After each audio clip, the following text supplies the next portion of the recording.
right, we're recording now. Hey, good morning, everybody. It is Thursday, May 14th. It is episode 449. Oh, my goodness. First of all, let me start off with, and I'll say this a couple of times, thank you for yesterday.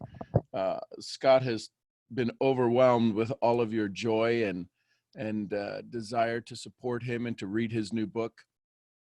That sucks. What now? So it's pretty cool. And all of you that took advantage of the promotion, the benefits, the bonuses that we threw out, the 2-hour event and the half-hour one-on-one, those will be starting very soon, probably some today. So yeah, it's going to be fun. And I know Scott was, again, just overwhelmed, blown away, and wildly excited.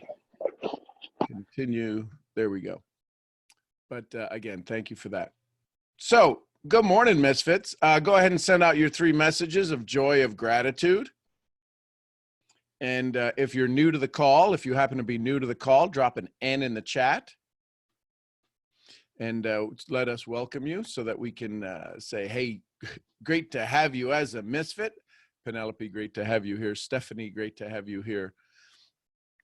Latoya's first time here. So I appreciate it. Anna, great to have you here. Natasha, great to have you here. Welcome to the Misfit community. We're a group of individuals. We're a group of individuals who absolutely enjoy helping people awaken to their own greatness. Because what you're looking for, if you look at the backdrop I have right on the green screen, it says, where is it? If you're happy right now, drop an H in the chat. Look at Katerine and that little peanut sitting there on her lap. Oh, look at that. Hello.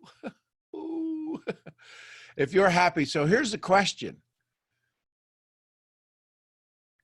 If you're happy, I know it's going to be an odd question, but where's anger in this moment? If you've ever been angry and you're not angry in this moment and you're happy right now, the question is where's anger? See, the same thing could be asked when you're angry. Where's happy? Where did it go? Where is it at? Where's sadness right now if you're happy? Where's frustration? Here's the next question. Yeah, it's in a box taped up. And sometimes waiting to explode out of that box, Latoya, I get you. But sometimes when we're angry, we don't. It's very rare that we ask, "Oh, where'd my happiness go?" Blah blah blah blah. Where's my happiness? But when we're happy, it's very rare that we ever ask, "Where's anger right now?" And the reason I ask you that is because you've made a decision. You've made a choice. You've made a choice right now.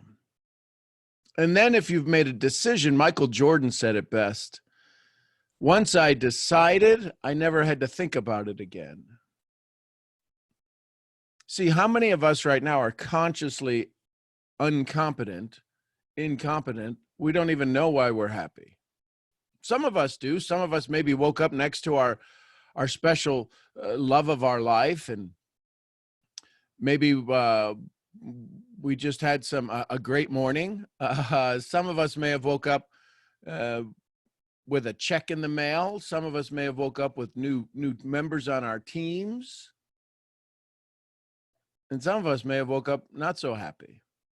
Some of us may have woke up from a great dream and come into this world and looked at their phone and realized somebody didn't do what they were supposed to do. Somebody didn't respond to something.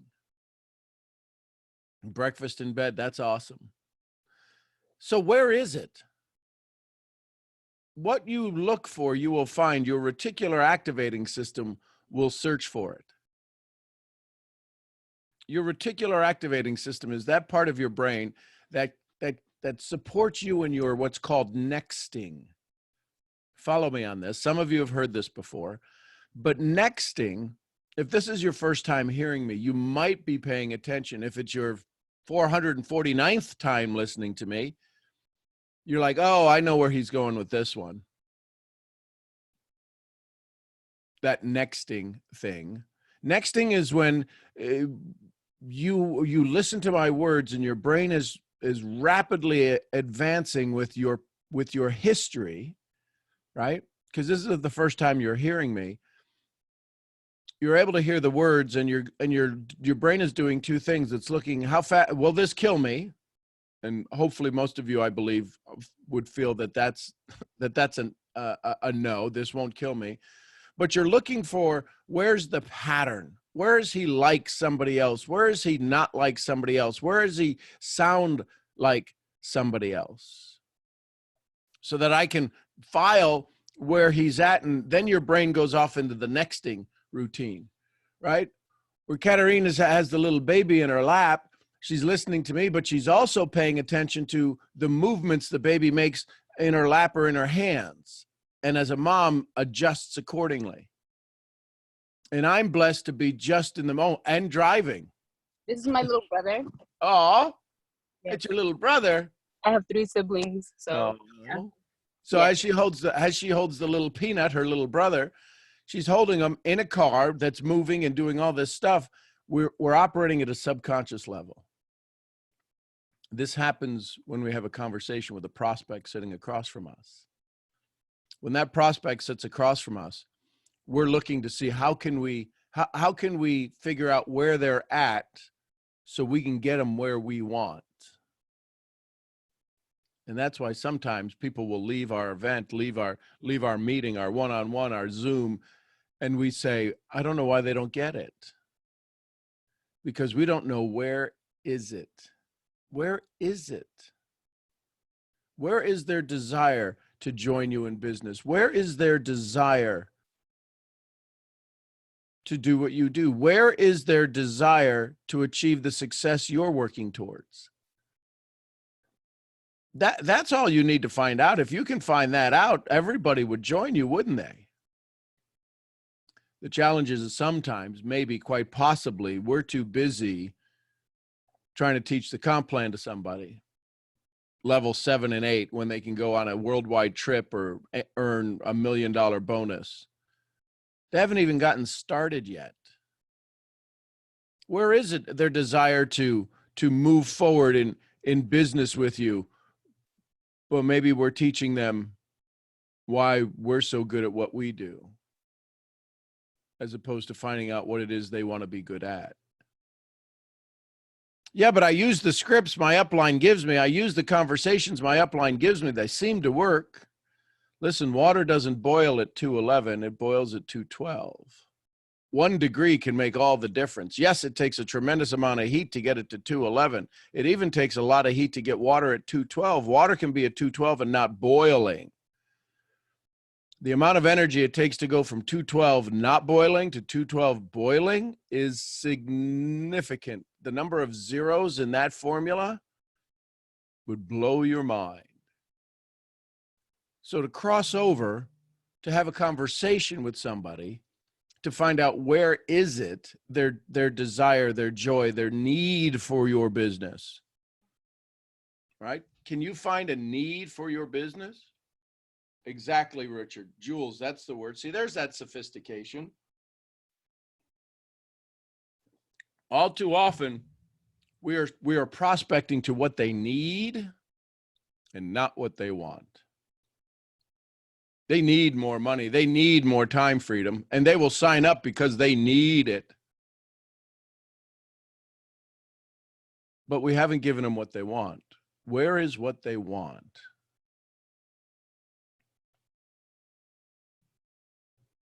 Where's what you want? What is it you want your business to leave? What is it you want your business to leave? What kind of a mark? What kind of a conversation? What kind of a dialogue? When they leave your presentation, how long should they talk about it? Do they stop talking about it by the time they get down the steps of the hotel or out the front door or into their car?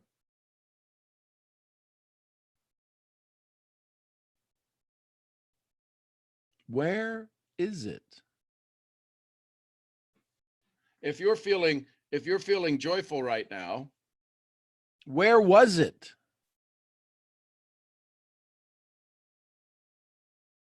Where does it go? Where does somebody's desire? You're sitting across the table from a prospect. What is there? What is there right now in them? And what do you know the formula to get them from where they're at to where it would best serve them and you? Because repeating a script over and over is kind of like driving by at 90 miles an hour, throwing a bottle out the window, trying to hit the sign. Right? I don't know if any of you have ever tried to throw a bottle out of a car hitting a road sign. I've never tried that. I've heard about it. Wink, wink. But we're excited when we hit the sign. We're like, oh, dude, I hit it. Why is prospecting like that? I don't think prospecting should be like that at all. What if every time you sat down with somebody, you are able to leave them with more of what they wanted and less of what they don't? And what if you left more fulfilled, more joy-filled, more happy-filled, more I served filled?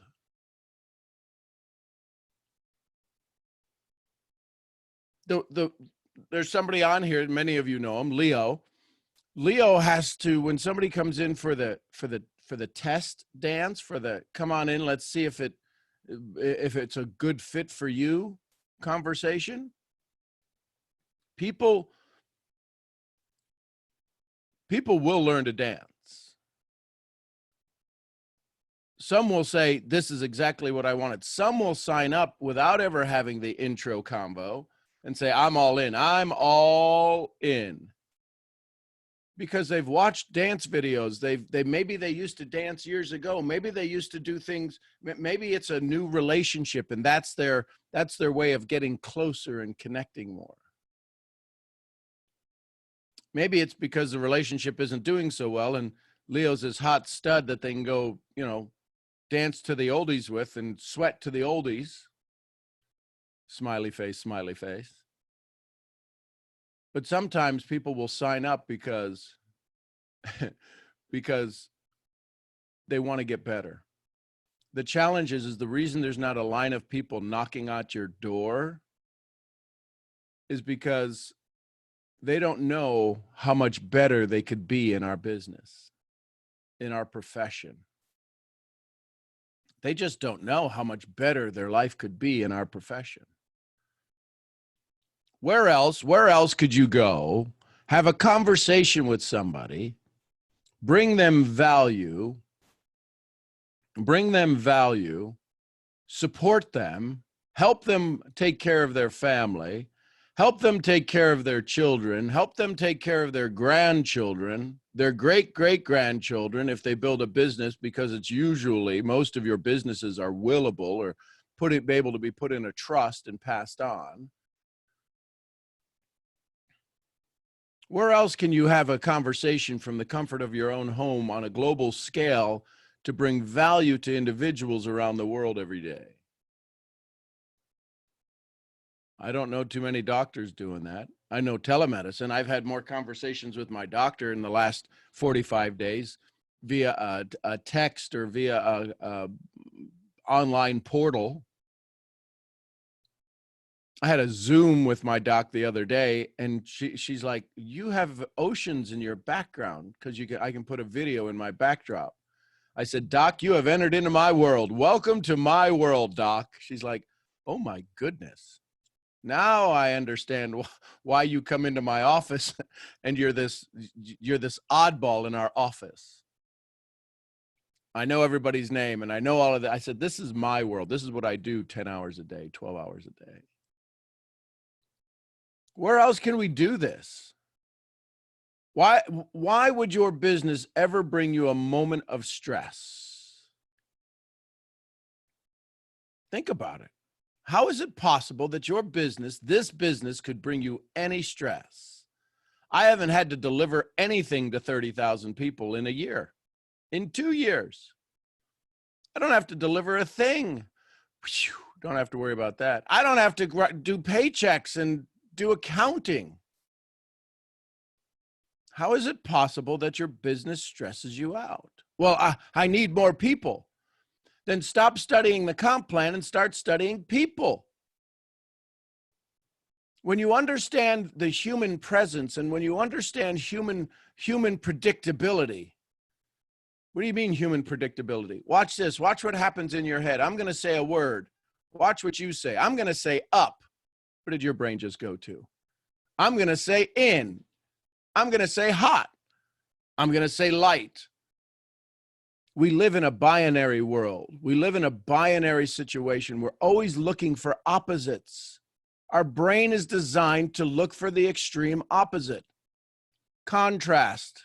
See, I love you all here. You guys have these smart words. So with that contrast, when you talk about success with your business and you talk about how great your upline is, and when you talk about how wonderful your comp plan is, and when you talk about how easy it is, and when you talk about how much money they could make, if contrast is true, the law of opposites holds true, polarity holds true, what's the only thing that can be running through their mind is the contrast. What if they were able to describe their own contrast they wanted to avoid, their own contrast they wanted to build stronger, their own contrast they no longer wanted to have the contrast in their life? So many of your presentations are designed to prospect to people's fears.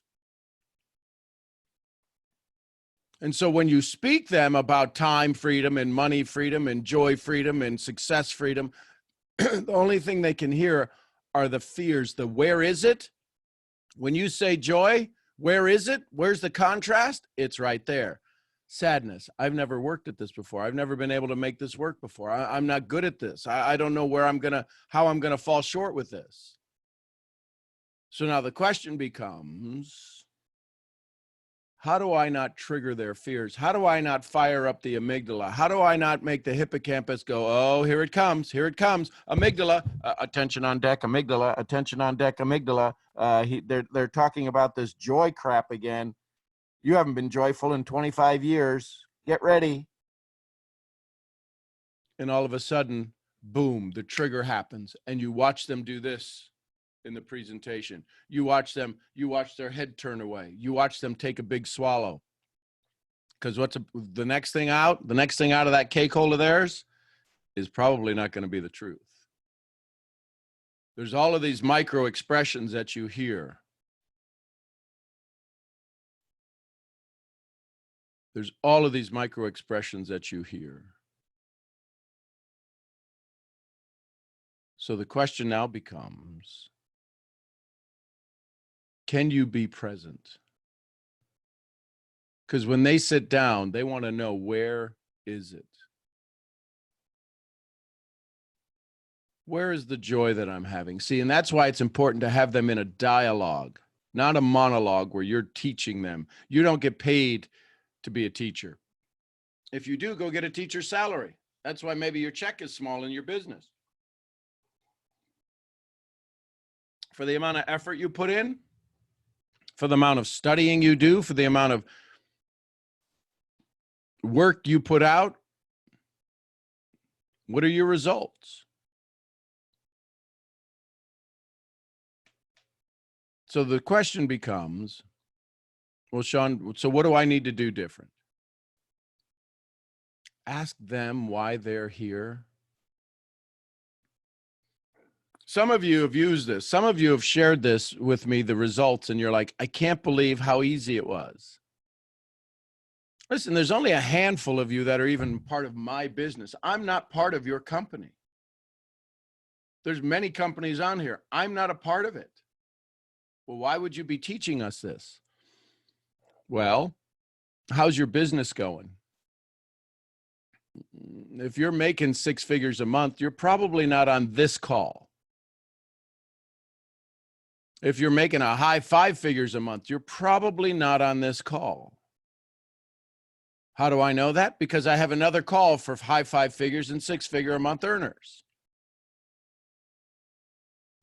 Those are the friends I get to hang out with.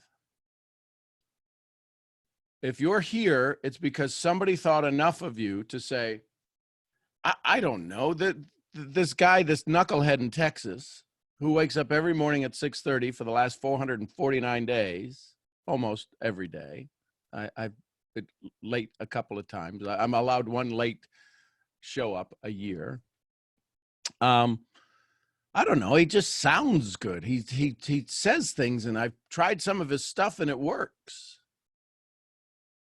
We're in the business of human development, both ours and our prospects. The reason scripts work is because if enough people say it, and if you say it enough times, you'll get there.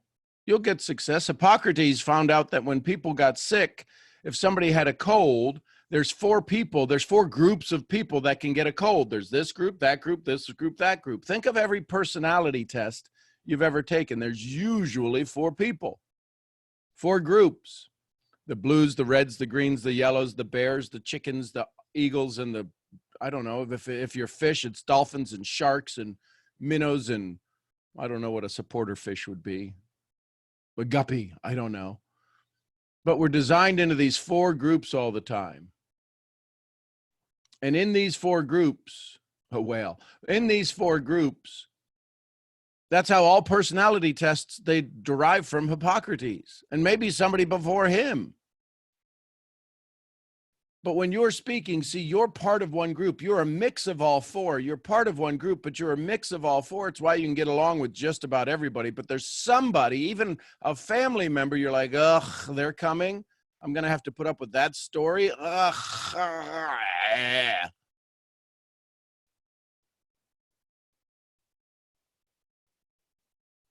Do you know what the personality is of your prospect sitting across from you?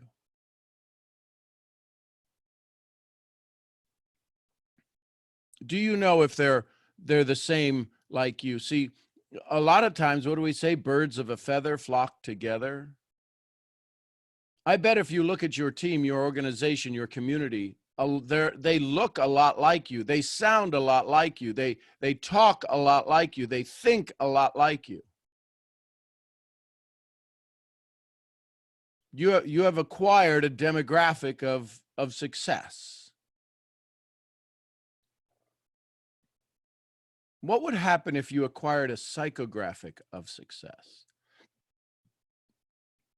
People who don't look like you, who don't talk like you, who don't walk like you, but people who feel like you, people who desire like you.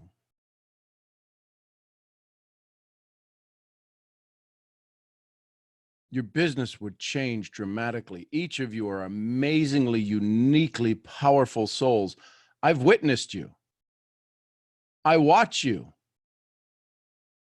in a very nice way, not a creepy way. I watch you with joy as I hear you. I watch you move through life. I watch you awaken to yourselves. So where is it? Whatever it is you look for, it is as close as your skin.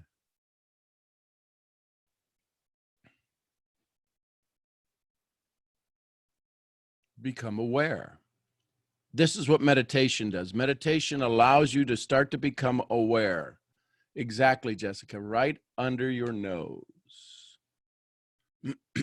And that's more true than you know because of something called self-talk. That little cake hole right under our nose, if we let that cut heal and we stop talking to ourselves, you've heard many speakers say this. This is nothing new. If we talk, our best friend wouldn't let us talk to them the way we talk to ourselves. We wouldn't talk to our worst enemy the way we talk to ourselves. at 70,000 thoughts a day. We're conscious of 3 to 5,000, 60, 65,000 thoughts a day, 60 to 65,000 thoughts a day pass through our body, pass through our energy, pass through our soul, and we're not even aware. Thank goodness I'm not smart enough to try to breathe and beat my heart or digest my food. I'm glad there's a lot of those decisions going on under the covers, behind the scenes. Elizabeth, the best time to meditate is if you can do it the same time daily. That's better. But you can meditate. You could do walking meditation. Walking meditation is when you just become aware. You can do writing meditation. Journaling is a form of meditation. It's slowing the mind. And truly to slow the mind, to truly slow the mind, to truly slow the mind, it takes some space. There's times I'll meditate when I'm sitting across from a prospect. When I'm in a Zoom call, sometimes I'll meditate. Sometimes you'll hear me say, I get these downloads. That's a split second of meditation. There's things you can do. Meditation is developing a muscle no different than today's leg day, today's back day, today's meditation day. Working on you. And it's one of the hardest, quote, muscles you'll ever develop is your ability to pause. So I see some hands up. Let's go to some hands. Good morning, everybody. I hope everybody's having an amazing day. And before I do that, I want to say thank you to everybody who participated in the call yesterday with Mr. Scott Schilling. He's a pretty amazing soul. I get to call him my brother. And he was just absolutely blown away by the misfit love. He says, I'm not surprised. He said, I'm shocked. He said, he says, I've not had a community welcome me. I said, well, dude, you're family. I know. I said, but they're also my family. And if you ask family for help and support, it's amazing how when you ask them with love and kindness that they step up, and you guys you blew them away. So yeah, he will be coming back. He's going to come back on a Saturday and have some conversations for those that are on our West Coast. And yeah, he's a good egg.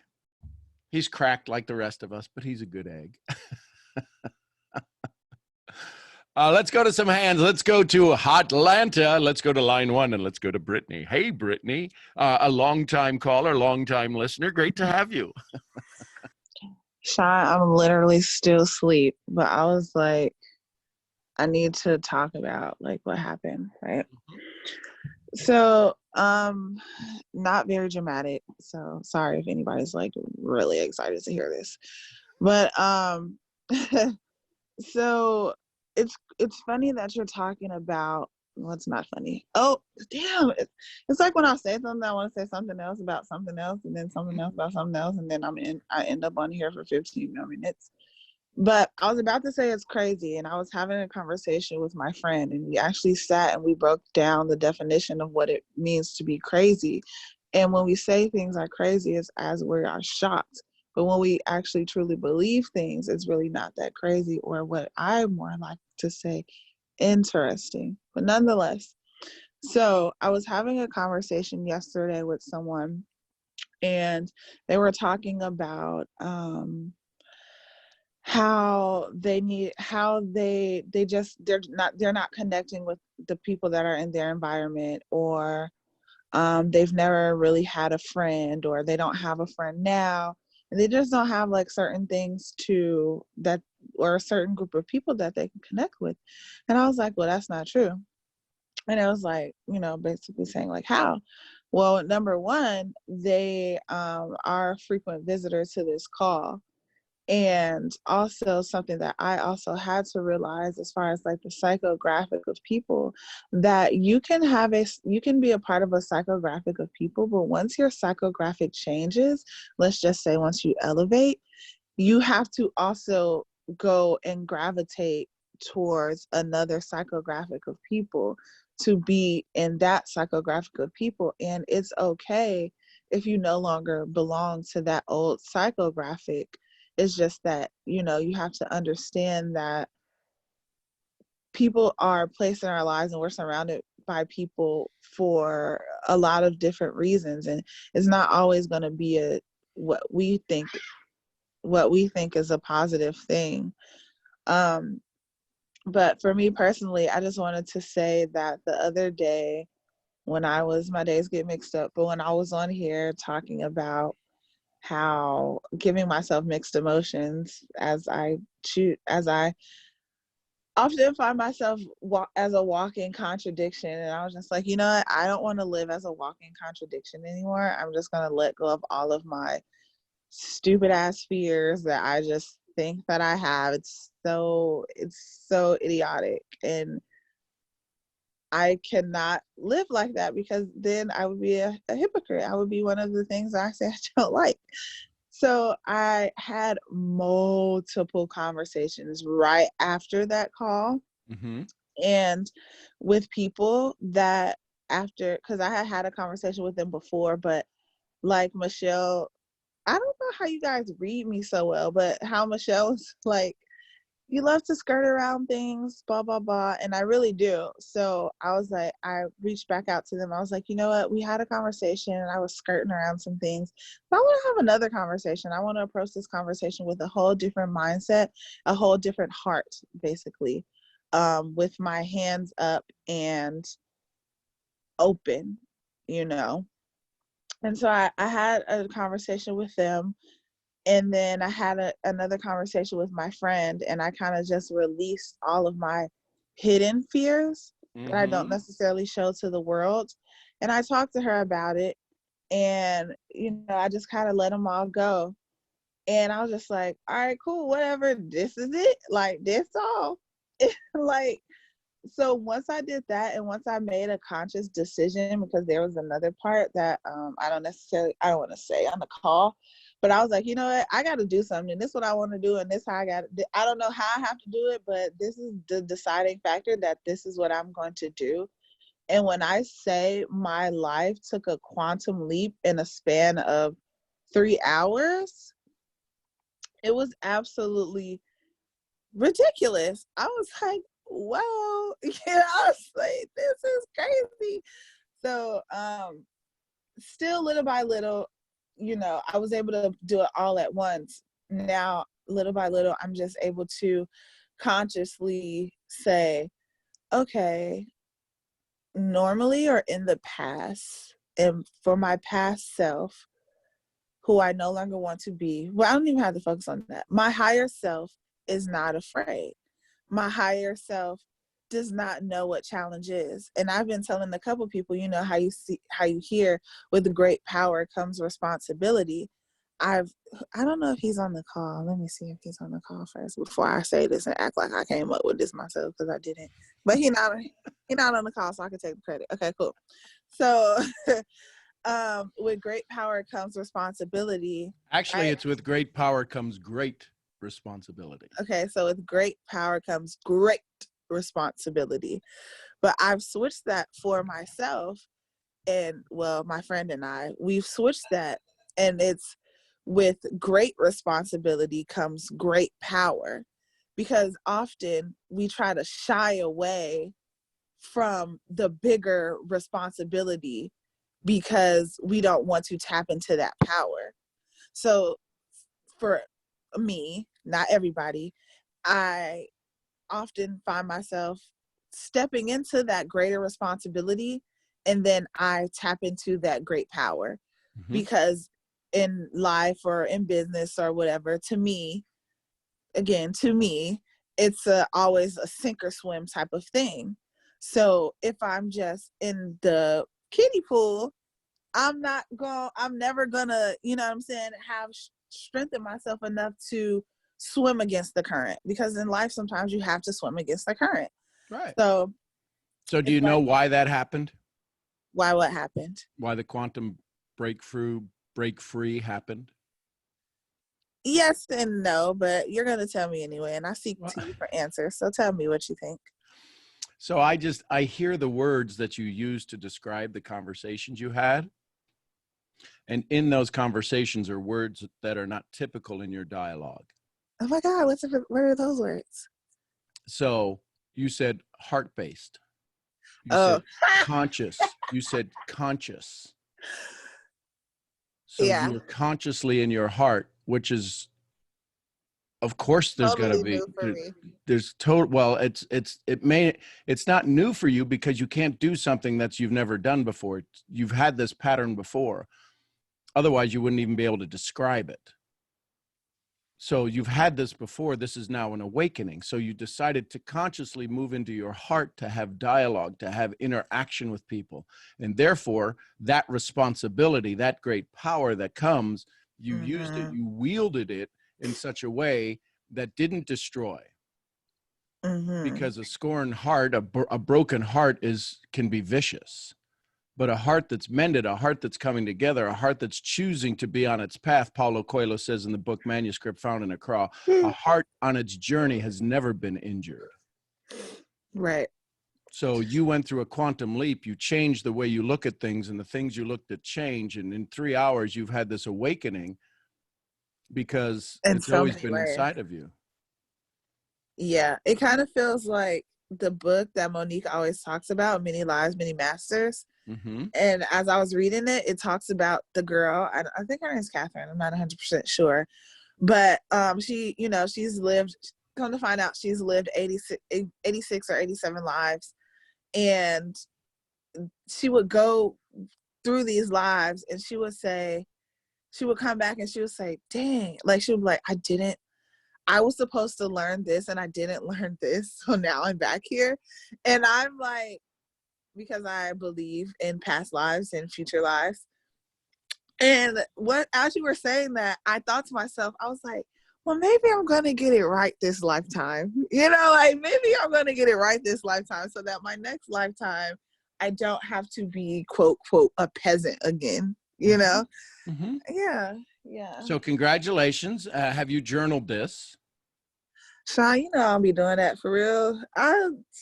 I struggle with that, but I'm going to journal about it. Here's the lesson. Here's the lesson. And let's welcome back to this lifetime. Let's welcome back Brittany, who forgot to journal when she had her success. Brittany, tell us how it's working. I had a bad dream last night too when I was asleep. All of those are the distraction. Interesting. Yeah. I would encourage you to journal, even if it's a note saying, I chose my heart instead of my head. I chose freedom instead of fear.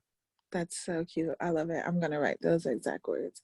Yep. And then this is the last thing I'm saying. I'm probably going to go back to sleep. I'm going to stay on the call, but I'm probably going to be asleep just in case you try calling me again. But I'll listen to you on my subconscious.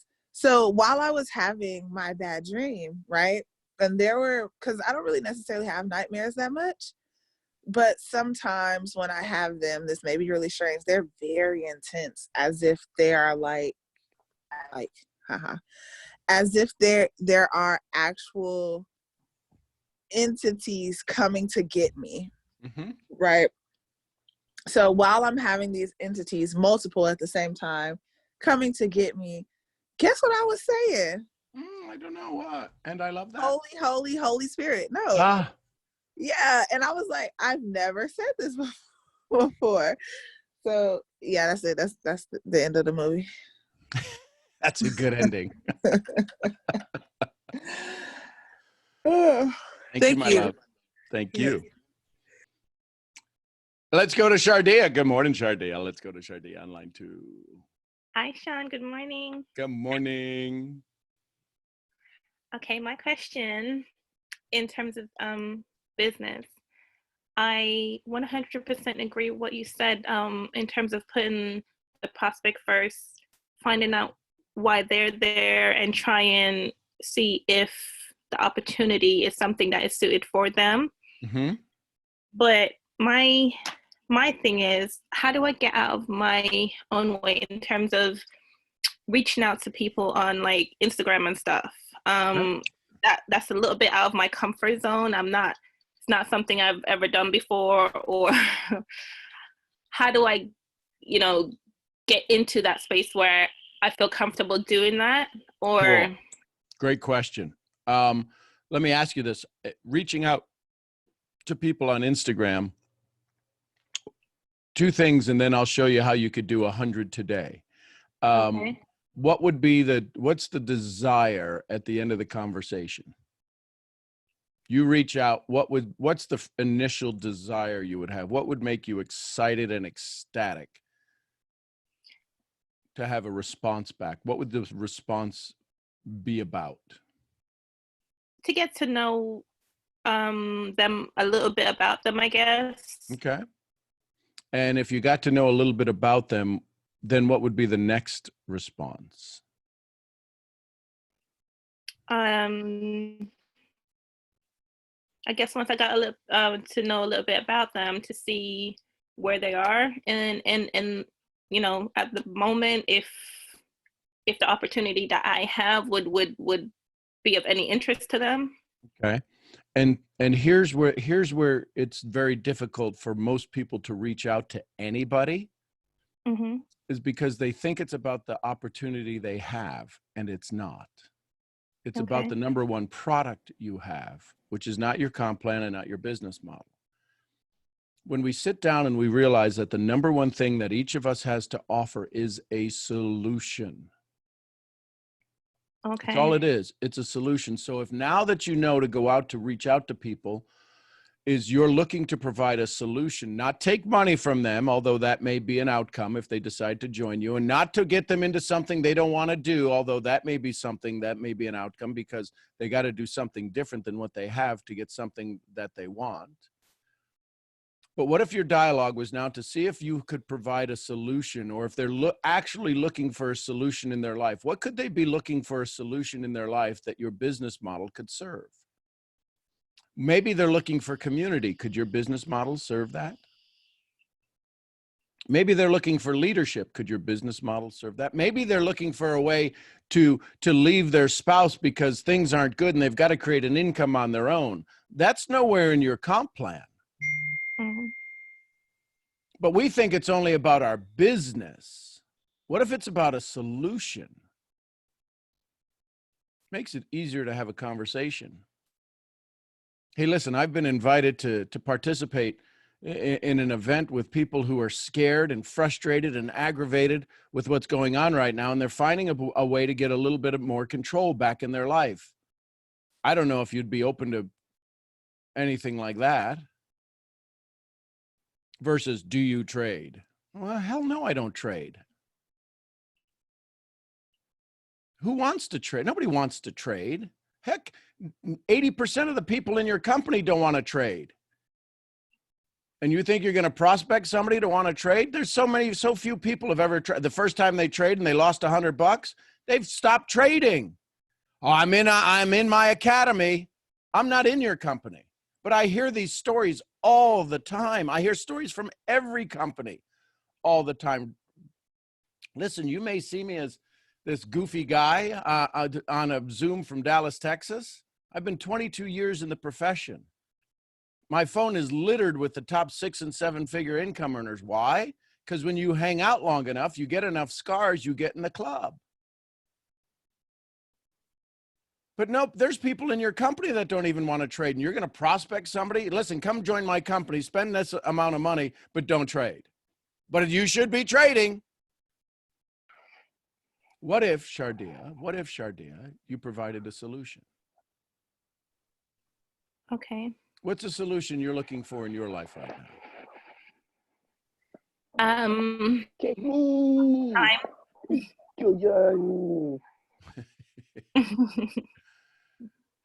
What's a solution you're looking for?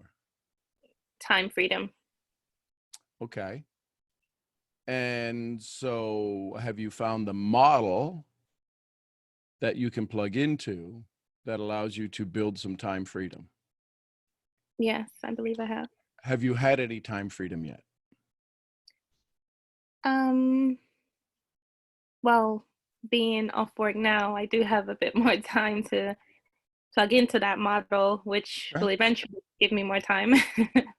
So you see what happens. You see, part of the challenge is that we're trying to offer solution until you were not off work, you didn't have more time freedom. No. but yet we want to go sell something we don't even have. What do you have? What has this brought you? Has it brought you confidence? Has it brought you the ability to connect with mentorship? Yep. Do you think people were looking for that? They could be. So why not sell something that you've already bought? I like that. We're trying to sell stuff we don't have. That's why people ask us, well, how much money have you made? Listen, this ain't about the money. This is about the mentorship. You can say that. I have gotten, for what I pay on a monthly basis, I've gotten more mentorship. I've been around people that would have been tens of thousands of dollars. I'm doing things I've never done before, so I can have things I've never had before. That tells me I'm in the right place. See, we're trying to sell stuff we've never bought. That's kind of difficult. Listen, Shardia, you're a sharp, powerful woman. I need you to sell a 442 split mechanical seal with sintered silicon carbide faces for a WAS pump and a wastewater treatment plant. Go. What the heck are you talking about? What? That's exactly what it's. Listen, so I come out of my industrial career. A 442 split mechanical seal was the first split mechanical seal in the industry. And we were able to install it in huge rotating equipment that it would take days to disassemble, but we could assemble it and we could put the seal on. Now, what they used to, so to give you an idea of what my sales training include, what they used to fix the problem with, what they would normally solve the situation with, was about $400. And I come along with an item that was $24,000. So $400 story is easy. I had to come up with a $24,000 story. And you know what? I couldn't keep them on the shelf because I could tell a $48,000 story, a $150,000 story for that same $400 problem. And they would buy it all day long. Because I found out the return on investment. I learned more about their business than they knew. I understood how 5 gallons of water going into 7.5-inch diameter shafts spinning at 480 RPMs was diluting the product at such a rate that their evaporation when they went to go make 54% phosphoric acid, it was costing them just under $283,000 a quarter. But see, I had to find the process. I had to learn what their program was. They had been doing it for so long their way. And they go, well, let's see if it works. I go, put it in. Do me a favor. You either write me a check for the $24,000 or you pay me half of what I save you. And I'm going to save you $283,000. I would like a check for $114,000. Their engineers went to work. They realized I was right. And they said, we'll pay you the $24,000. I said, good. So what I'm saying is that when you go to have a conversation with somebody, if you don't know their pain better than they do, if you don't know their misery better than they do, there's no way you'll be able to sell them a simple $236 solution. $236 solution is nothing for the pain people have out there. But nobody wants to pay $236 to take a pill or to do training or to be part of an academy or to be on a Zoom. Does that make sense? Yeah. You didn't quite convince me on that one. I'm processing it when you said no one wants to pay the money. No one wants to pay to trade. No one wants to pay to take my pills. No one wants to pay to do anything. They're buying the result. The challenge is that very few of you are taught how to teach the result. Yeah. You're taught how to teach the comp plan. You guys know your comp plan better than I know mine. I swear to goodness, my comp plan is the first level. Well, how's the comp plan work? Pretty good so far. Well, how do you make money? You sell a $29 pack and you make half of that. Well, what happens next? Do that a lot and I'll teach you. When you get a comma in your check, we'll have another conversation. That's my whole comp plan description. Nobody needs to know at 19 levels, you get a hat with a fez cap on it and a badge, and you get to be the sheriff for the town for the day. Nobody cares. Especially right now when they've lost their authority. People have lost their authority because their jobs have been taken away. They don't know where to put their authority. And because authority displaced, think about this, authority displaced turns into hatred, turns into anger. You're going to see some pretty mean stuff happening in different places. Some stuff that just absolutely shocked the heck out of you. And we need every one of you to be the one, to be the source, to be the guiding light, to be that place saying, hey, it's okay over here. Necker Island, Richard Branson's island. Do you know how much people pay to try to figure out how to get to Necker Island, to be able to play chess with them in the morning? It's a lot more than $236 because nothing is overpriced. It's undervalued. But why though, Sean? Why is what? Why would they pay so much just to go and sit down? And is it because they're hoping? I could give you a sophisticated marketing response, but you want to know the simple basics? Yeah.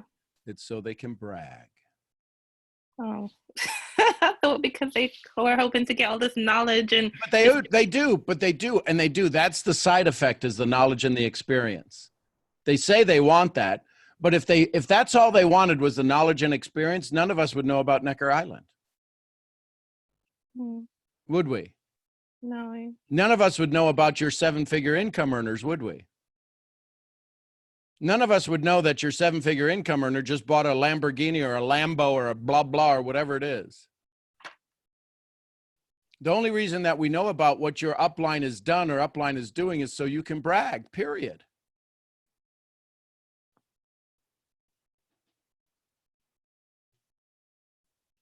So the only reason somebody joins you is so they can brag. The problem is that we don't give them a reason to brag.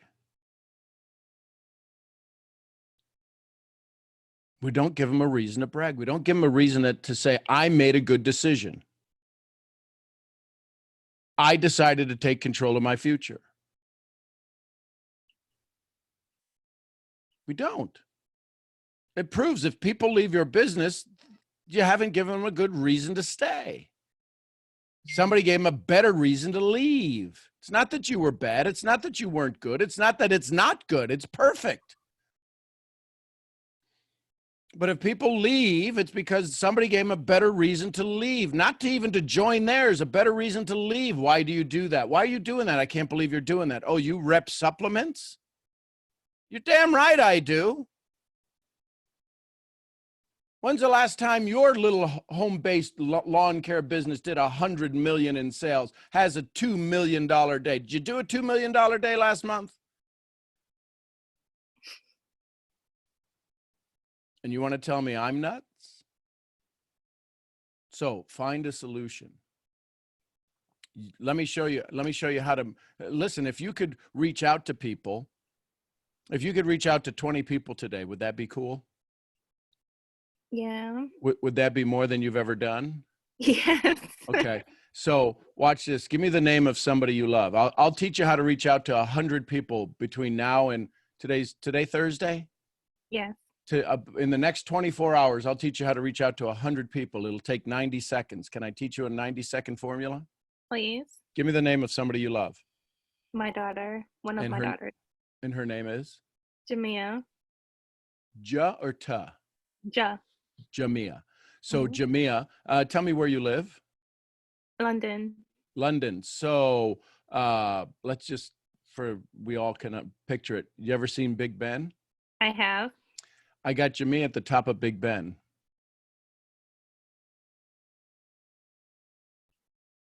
Do y'all watch your face? Did y'all see what just happened? And so it's 7 here, 7, 8, 9, 10, 11, 12. So is it 12:30 for you? It's nearly 1:30. Yep. So 1:30 for you. So 1:30 tomorrow. I'll let Jamia go if you haven't reached out to 100 people, regardless of their response. How long would it take you to reach out to 100 people? 5 seconds. Yeah.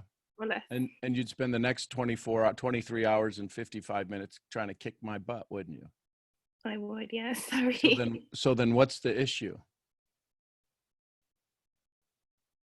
Aren't you doing this business for Jamia anyways? Yeah. So then what's the delay? Why are you letting your ego get in the way when your whole life is to take care of your girls? Why are you worrying about somebody else's opinion when nobody's taking care of your girls? I care about your girls. That's why I just put you in this spot. It's not because I don't care about your girls. It's because I'm frustrated that you've let somebody else's story of your success and your creativity and your greatness hold you back from taking care of your daughters. You let this addiction to approval keep you from being the mom you promised you would be. Does it really matter whether anybody responds to you or not? They haven't responded to you before because you haven't reached out to anybody. What happens if you get 100 no's? Do you not love Jamia? That's baloney. You and I both know that. So isn't it time for you to take control of what you said you would do? Do the activity. Jim Rohn's, Bob Proctor says, do the thing you have to do until you don't have to anymore. Let me ask you this. This you can answer without a blink of an eye. Do you have to take care of your girls? Yes. Then I love you. You know I love you, right? Remember the 3 questions: permission to help, permission to make you feel uncomfortable. Mm-hmm. See, when we get off this phone, and whatever time we get off this phone, you'll still be uncomfortable because you're like, well, now what do I do? I'm going to say, jump off this call, reach out to 5 people. So I don't care what you say. Hey, listen, I was looking at you. I'm curious. What solutions are you using to deal with this moment in time? I'd be curious to find out. Send that to 5 people. Can you send those messages out to 5 people while you're on this call, or do you have to jump off this call? No, I can do it online. Good. It's 1:29 for you. You've got 5 minutes to send out 5 messages. Report back, my love. Fair enough? Yeah. Okay, cool. We'll see how this works. Thank you. We're not going anywhere, so you can turn your camera off if you get nervous, because we're all going to be watching you now. Okay. See, this is the challenge I have with leadership. If it can't get somebody to do that in 10 minutes, it's not really leadership. It's a bunch of hot air that's blowing in the wind, and nobody's got their damn sail up. And we call these people mentors, and we call these people, that's my mentor. Bull crap. If she's been in this business for more than 10 minutes and hasn't reached out to 5 people, that ain't leadership. That's taking advantage or not knowing. And I'm going to go with the not knowing, because people in this profession are pretty cool folks, and they don't really mean to take advantage of you. They don't really mean to let you pay a month's back office fees and not be successful. How could you let anybody come into your business and not get their product for free? How is it possible you let anybody come into your business and it not be free in month 2? You got some work to do. Listen, I'm smart. I sold $24,000. I sold $100,000 ticket items, and I did it damn well. Why did I not want to do that anymore? Because I can make just as much sitting here in my chair teaching you how to do things for 29 bucks. Teaching you how to do things for 30 bucks.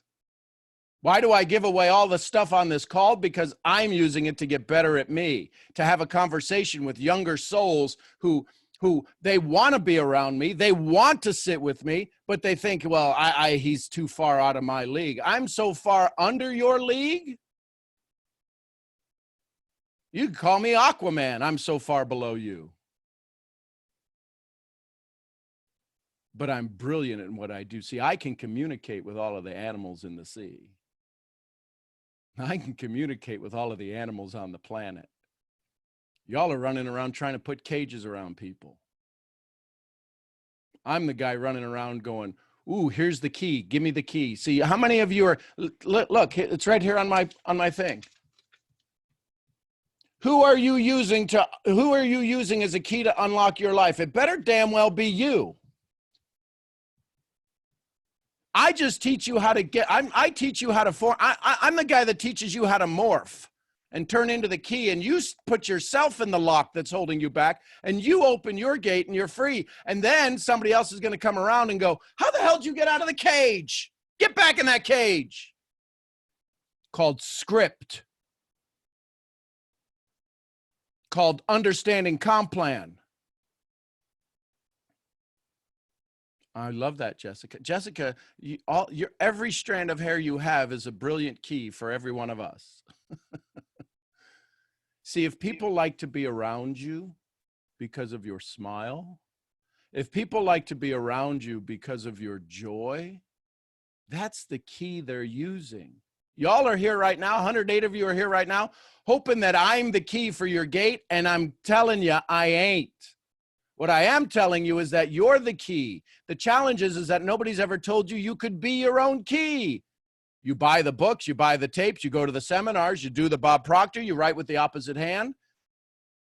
And sometimes, some ways, we're still locked inside the cage. We get a bigger cage.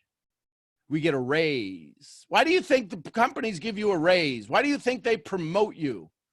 Put you in a bigger box.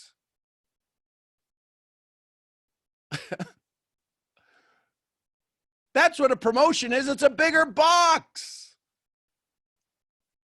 Let me give you 4 stars. Let me give you this. Let me go from 500 to 1,000. Ooh, I got to that. Now I can work harder. Now I make more money. When is it time you sponsor for love and not for rank?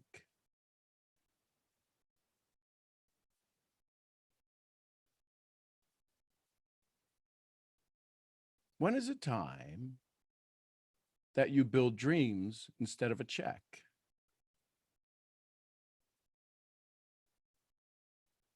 When is it time you promote freedom versus debt?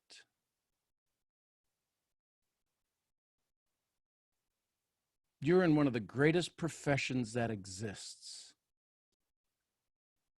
You truly are. You're in the greatest profession that exists. The ability to build people, the ability to go under construction. Listen, you can put up a sign, under construction. And you know what? You'll have a line outside your door waiting. Too many of you are showing up going, built to perfection,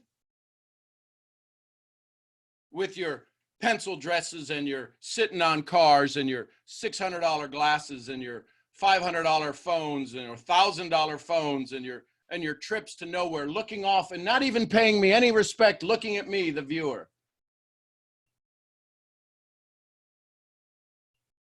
It's all going to come crashing down. It always does. Temples were torn down because of stuff like that.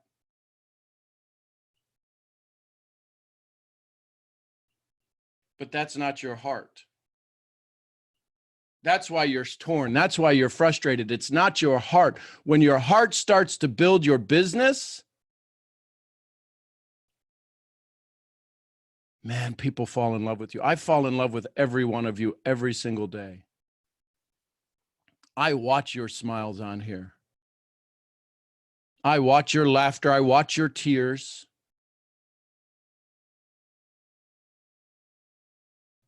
You're in a heart-based business. You're in a heart-based company. I don't care what company it is. The only reason it started was really, honestly, to serve people. Now, have they been able to create it in such a way that people can create profit? Yes. I gave up being a charity. I'd rather donate to them than be one.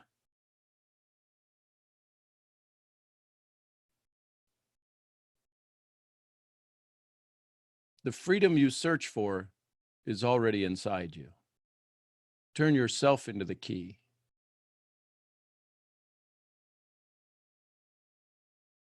Let's go to Ada.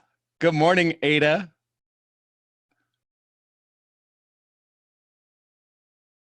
I might have knocked some people off of their chairs. Good morning. How are you? I'm outstanding, my love. It's so good to hear your voice again. Yours too. So, the one question that I really had was about meditation. You said that you meditate like in different ways. And the only way I really know how to meditate is by like, I guess like sitting in quiet, closing your eyes, and visualizing, I guess, or listening to guided meditation. Okay. But you said you meditate by like walking meditation. What is that? I turn into a bipedal meditator. I get on my feet and walk. I'll walk. So sometimes it'll be a training. Sometimes it'll be listening to an audio, whether it be Eckhart Tolle or Sadhguru, and I'll just start walking. And what I'll do is I'll focus on the words, and I start to, the way my brain works is they'll say a sentence, and I'll come up with the 35 questions that make that sentence a solution. And to me, that's meditating. To me, that's developing and diving deeper, sharpening my saw. I could just walk outside and count the cracks in my sidewalk. Okay. It's about putting yourself into focus. And listen, guys, here's a guys conversation. I'm normally talking to the brilliant minds on here, the ladies, guys. If you've ever watched a child, a 6-year-old boy and a 6-year-old girl, 6-year-old boys cannot answer a question unless they're moving. If you make them sit down in a chair, they will explode. They will poop their pants because they just have to move. And if you tell them they can't move, but you tell them start running around, they'll be able to recite the encyclopedia to you. When we sit down because of our childlike desires, guys, when we go to sit down, we're like, this is stupid. This is stupid. Oh, I'm meditating. This is stupid. This is stupid. This is stupid. And you got to move around. So maybe, yeah, the marshmallow test, maybe you just need to walk around, just taking slow steps. Just any bit of movement allows your body to go, okay, I'm fixing something. So that would be a suggestion for guys. So yeah, you can, listen, you could do this. Just trying to make your fingertips touch. What's the energy between them? Can you see the sparks between? That's meditation. Until your corpus callosum is lit up and you're absolutely now binaural beats starting to put this energy into this energy and they're having an equal pass of information. You can listen to binaural beats. That would help. Isochronic beats are tough to listen to. That's kind of like the Mozart class of playing the piano. That's, you know, where they got 85 notes in one for refrain or whatever you call it. Isochronic beats are like the really tough stuff, but binaural beats usually are pretty good to help you start with that. But it has to be of length. 15 minutes doesn't do it. The brain doesn't start to localize and to awaken after about 45 minutes. That's why you'll hear the greats always talk about 2 hours. That's why I started 2 hours, not because I'm the great, because I wanted to get to great. But 15 minutes of meditation doesn't do anything. And I know Deepak Chopra has it, and him and Oprah do a thing, and there's 23 lessons that Deepak does. It is good. It is a great start, and he does a guided. And the next time you hear the bell, don't you worry, I will remind you of the time to stop. And you do that. But it has to Deepak Chopra. It has to be a little bit of more, and you won't find it now. You really got to search on YouTube. It used to be available everywhere, but his team got a little frustrated with everybody not paying them. Funny how that happens. Yeah, Leonardo, boxing is your meditation. Absolutely. Practicing is your meditation. Does that help, Ada? Yeah, it does a lot. Awesome. But then I also had like a follow-up question. Sure. So what's the most, like, I guess, effective way to is there an more effective way to meditate? The Or one is it that just like time? the one that allows you to become aware. So try different things. You listen. Binaural beats may be one. Okay. Leaning against a wall may be one. Time of day may make it easier for you. Right? I remember Nano said that, I don't know where he got it from, but he said that on one of his calls that the best time to meditate is at 5 a.m. Well, actually, it's between 3:45 and 4:30 a.m. Okay. But most people ain't getting up there, so they make it easier and say 5. But if you Google Sadhguru and 3:45 a.m., 3:15 to 3:45 a.m., it's because it's a time when your body is and this is why it can work at that time no matter where in the world you are, because your body is synced in time and space.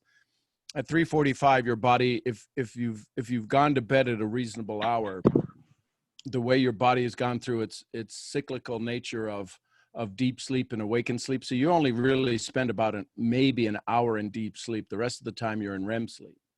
Mm-hmm. But when you're in stage 4, and if you've been there long enough, your body is at such an awakening level in that 3 o'clock time zone that it can actually connect with the universal source a lot easier. There's a lot less distraction. Okay. So, but you can Hey, Google. Sean, Yes. to add to that, there Yep. is a circulation of energy about the body. And between the hours of 3 a.m. and 5 a.m., the lungs are a key factor in circulation at that point. So I don't know if y'all can see this. Can you see Yep. that at all? Yep. Well, yes. We see it's a pie chart with a lot of neat lines and names. So you can probably Google a general circulation of energy, and it'll tell you between the hours of different times what is really being affected at the moment with circulation. So between 3 and 5, I thought that was interesting. I had to jump up and look at that circulation chart. If you're saying to meditate, the optimal times are like 3 and 5. Would you say 4 o'clock? Is that what you said? 3:45. So that would be interesting that the circulation, the energy is circulating in the lungs the most, and the lungs is often the organ that stores grief. It's a big grief storage place. So that would be interesting, Ada, to see if you got up at that time and meditated, what would come up and what you could find out about yourself if you're holding on to any type of grief that's holding you back or something you need to let go of in that realm. Just thought I'd throw that out there right quick. And Zalika, yes, it's based upon your time and your sleep cycle. So if you're in London right now and tomorrow you flew over here, your body may not have adjusted. I don't know if anybody travels and they get jet lag. I've never had jet lag. Not in all of the thousands of trips I've taken, because when I show up, I'm there. Jet lag is a story somebody uses to make an excuse why they're not ready. That's all it is. I didn't sleep on the plane. What does that have to do with you being present no matter what time it is? Show up and that's where you are. So, yeah. Awesome, Ada. Great questions. Wait, have a look, another one. Okay. So you said to try different forms of meditation to see which one allows me to be more aware. Yep. But I'd have to try each of them for like more than 45 minutes, right? To really be sure. Yeah, you could do that. Listen, Okay. you can, have you ever sat down with somebody and went, this is a jackass? Yeah. Yeah. Be that present. You use that female intuitiveness with this meditation. Don't use, well, Sean said I should try this. Okay. Just sit down and go, is this really what I want? Because your heart knows it. Because it shouldn't be painful. You're going to settle into one and go, ooh, this is nice. Okay, let's see if this lasts. All right. Okay. Okay. Have you Thank ever you so sat, much. have you ever sat down with somebody in the first meeting and go, I think I'm going to really like this person. They turned out to be an amazing soul in your life? Yeah. Yeah, those are the same. Use those same intuitions. Because if you come to this looking to find what's wrong, you'll never find one that's right. Okay. Does that help? Yeah, it helps a lot. Outstanding. Thank you, Sean. You bet. Thank you, Ada. Love you tons. Love you too. Hey, Yay. Sean, quick question before you move on. You Yes. used another name other than Deepak. What were the other two that you said you used for guided meditations? Well, one of the best guided meditations that served me in my beginning was Dr. Wayne Dyer's Getting Into the Gap. And the way he teaches you using the Our Father as a reference point is pretty cool. But Getting Into the Gap, he tells the story about people who use that and won the poker tournaments. Literally, won the slot machine poker tournaments. $25,000 by using the form Getting Into the Gap. It's a pretty cool thing. There's the guided one, and then there's it's 20 minutes of guided and 20 minutes of other, but it's on a CD. It's if you buy the book, but I think you can find it now online. Getting Into the Gap, Dr. Wayne Dyer. Thank you. Yeah, pretty cool. He teaches you the Ah meditation and the Om meditation when you go to sleep. So cool. Thank you, Michelle. Gina, let's go to Gina. Where is she? Good morning. Good morning. Okay, so I don't want to say it's crazy, but it's kind of crazy when Rhonda was talking about this. Wait a minute. Is this Brittany? Who am I talking to? Okay, it's let's say it's a coincidence instead. Okay? Yes, absolutely. But when Rhonda was talking about the lungs circulating, and I remember when I was kind of like first going on my spiritual journey and I was dealing with my depression, I would wake up at 3 o'clock in the morning and I would feel like congestion in my lungs, and it kept happening. That's not the same. Right. It kept happening for like about 2 months, and I was like, what is going on? Until Wow. And then when it went away, you felt better. Yeah. Oh, man. Holy crap. I got lucky with that one. Woo. It's crazy, but I don't have like congestion in my chest like I used to. And I'm like, wait, where did it go? Wow. So would you like to be depressed again? We can fix that. I'm okay. We can keep that where it is. It's okay. But because I remember actually watching a video of Sadhguru, and he was saying that like when you wake up around those times, it's like a really spiritual time, because like everybody around you and everything around you is like still. So it's like a good time to like work on. It's like a good time to meditate, like you said, which is crazy. Oh my gosh. Okay. What did I come to say? I have a couple questions. Okay. Yeah, kind of. One thing I've been kind of struggling with, which you kind of talked about, was, I guess, in this business, listening to my heart and not really listening to the leaders. I feel like some of the ways that they do things, I'm just like, I personally am like, it just doesn't sit well with me. And I'm like, if it doesn't sit well with me, like, I'm not going to do it. But then I feel like, should I be doing it because they have the results that I want, or should I listen to my heart? Well, the question is can you get the results? I don't know. Then it doesn't matter what you listen to. Yeah, that's right. Oh, Sean. Gigi, can I help? Yeah. I was gonna say, when you do like a dance class or something, and you go, oh, I don't really like this, and then you think, hang on, I could do a different one. So it's kind of like leaders. So I don't know, you might be watching something on YouTube about a leader.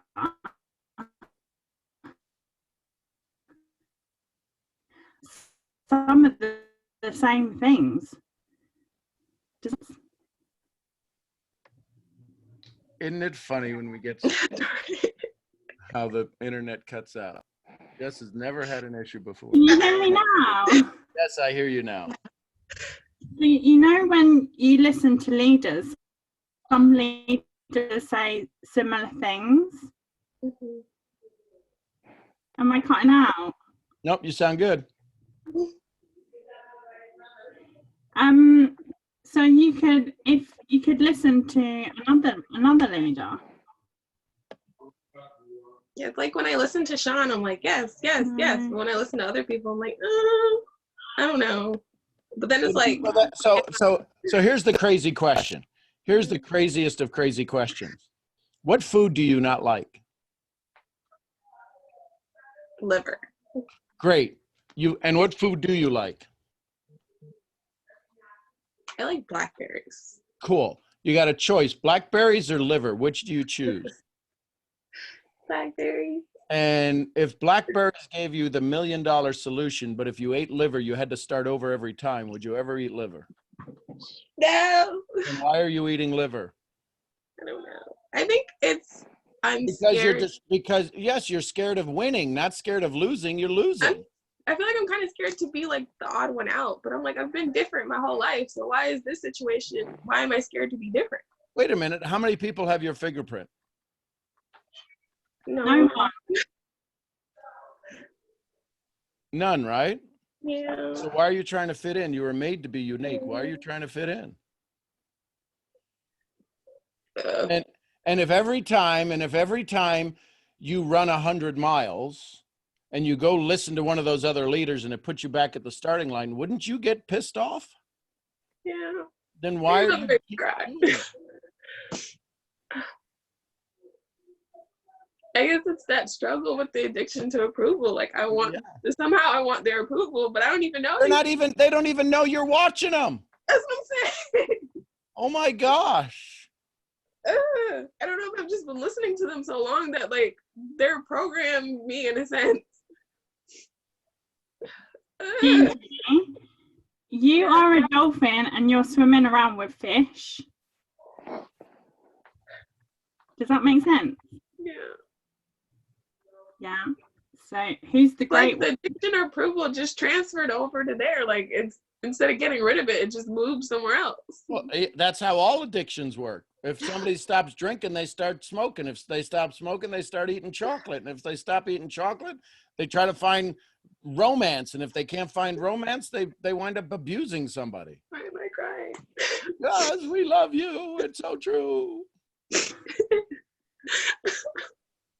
But I'm laughing at the same time because it's so true. Yes.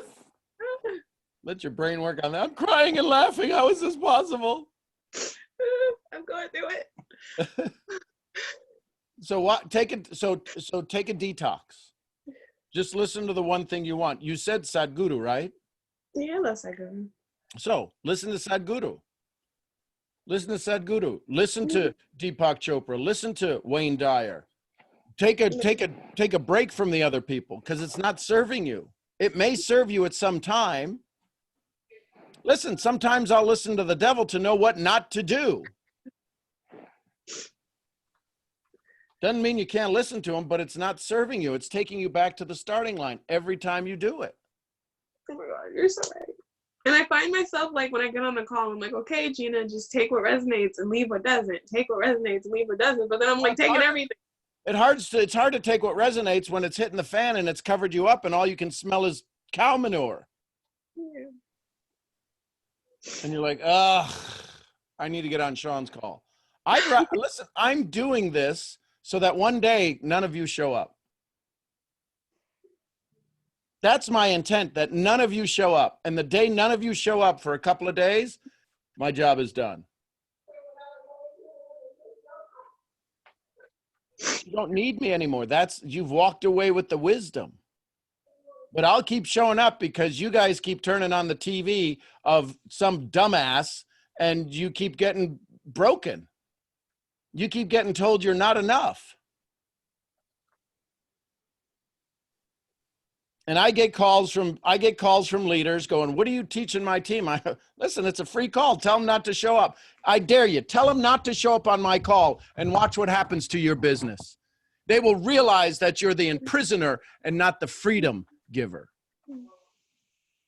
Tell them to not come to my call. Tell them that they shouldn't be listening to this. They go, well, I can't do that. I go, I wouldn't. Come on, Sean. I wouldn't recommend you do that. Good job. Keep going. Keep going. Keep going. Woo!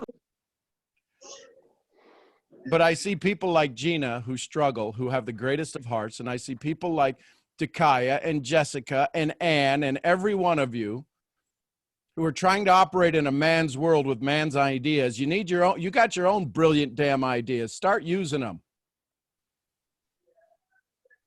All I'm telling you is to wake up. Shardia's got bigger, say your daughter's name, Jamia?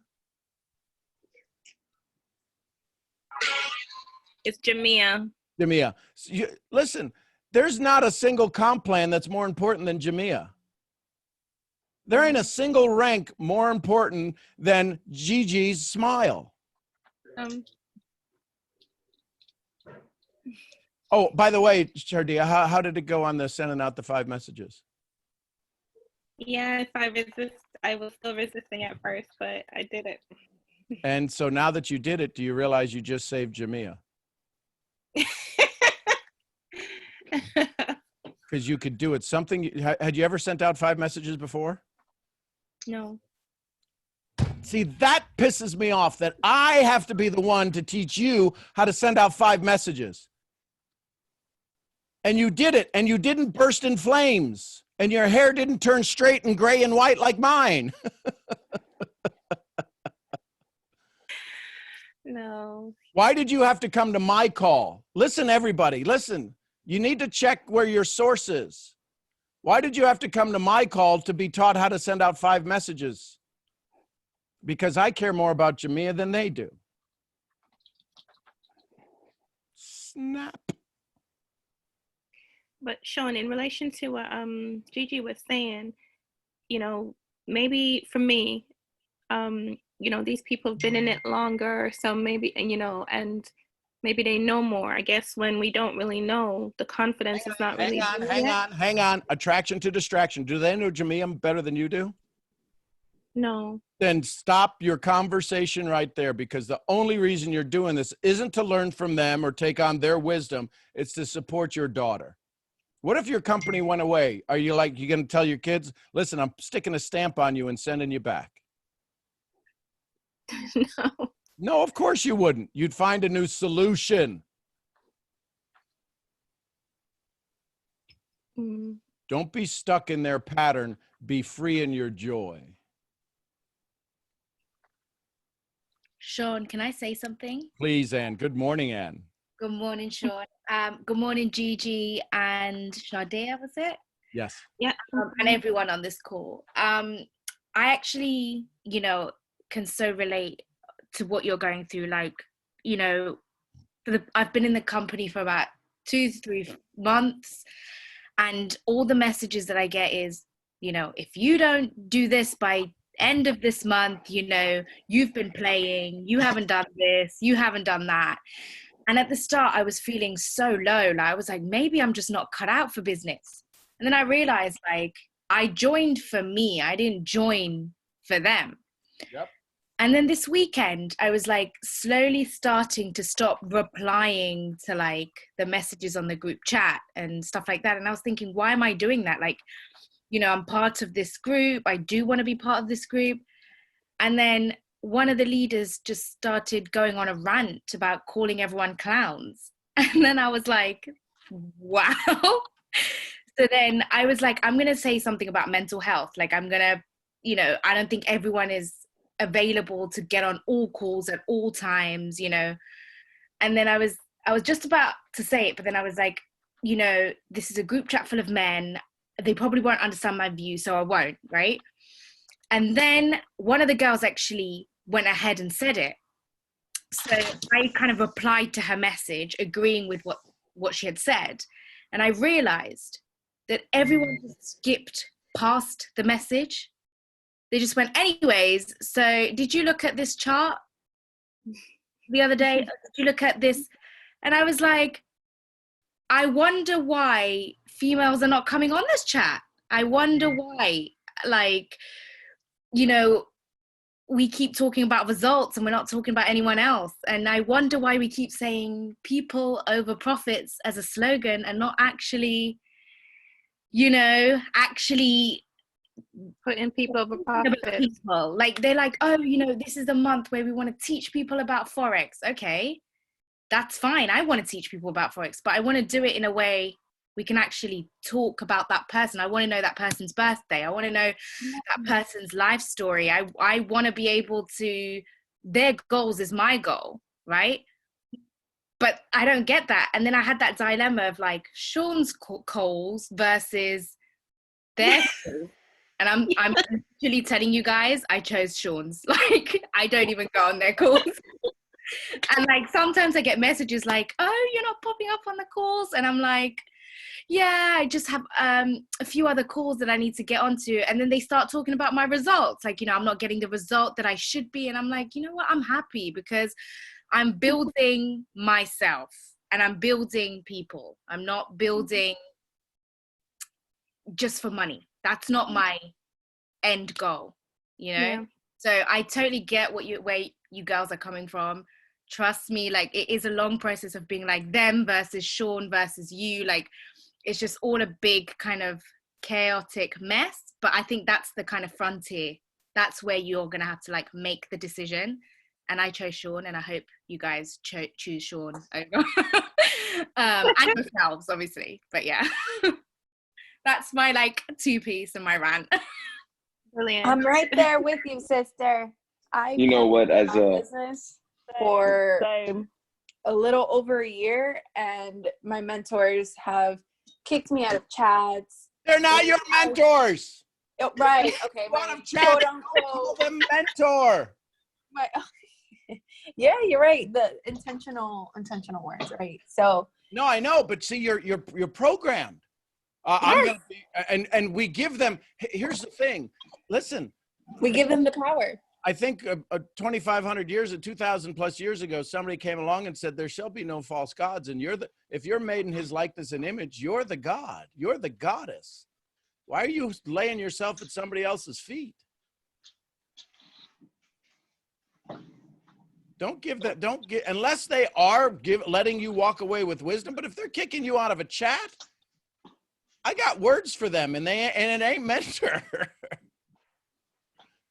You're all it's all merit based. So if you don't hit something by a specific time, then you're no longer qualified to be in a specific chat. And you know, I just deassociated myself with them and you know, in its entirety. And I found you.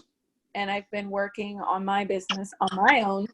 And all I can say is that was a learning experience for me to do. Just like you said earlier, sometimes you have to listen to the devil to know exactly what not to do.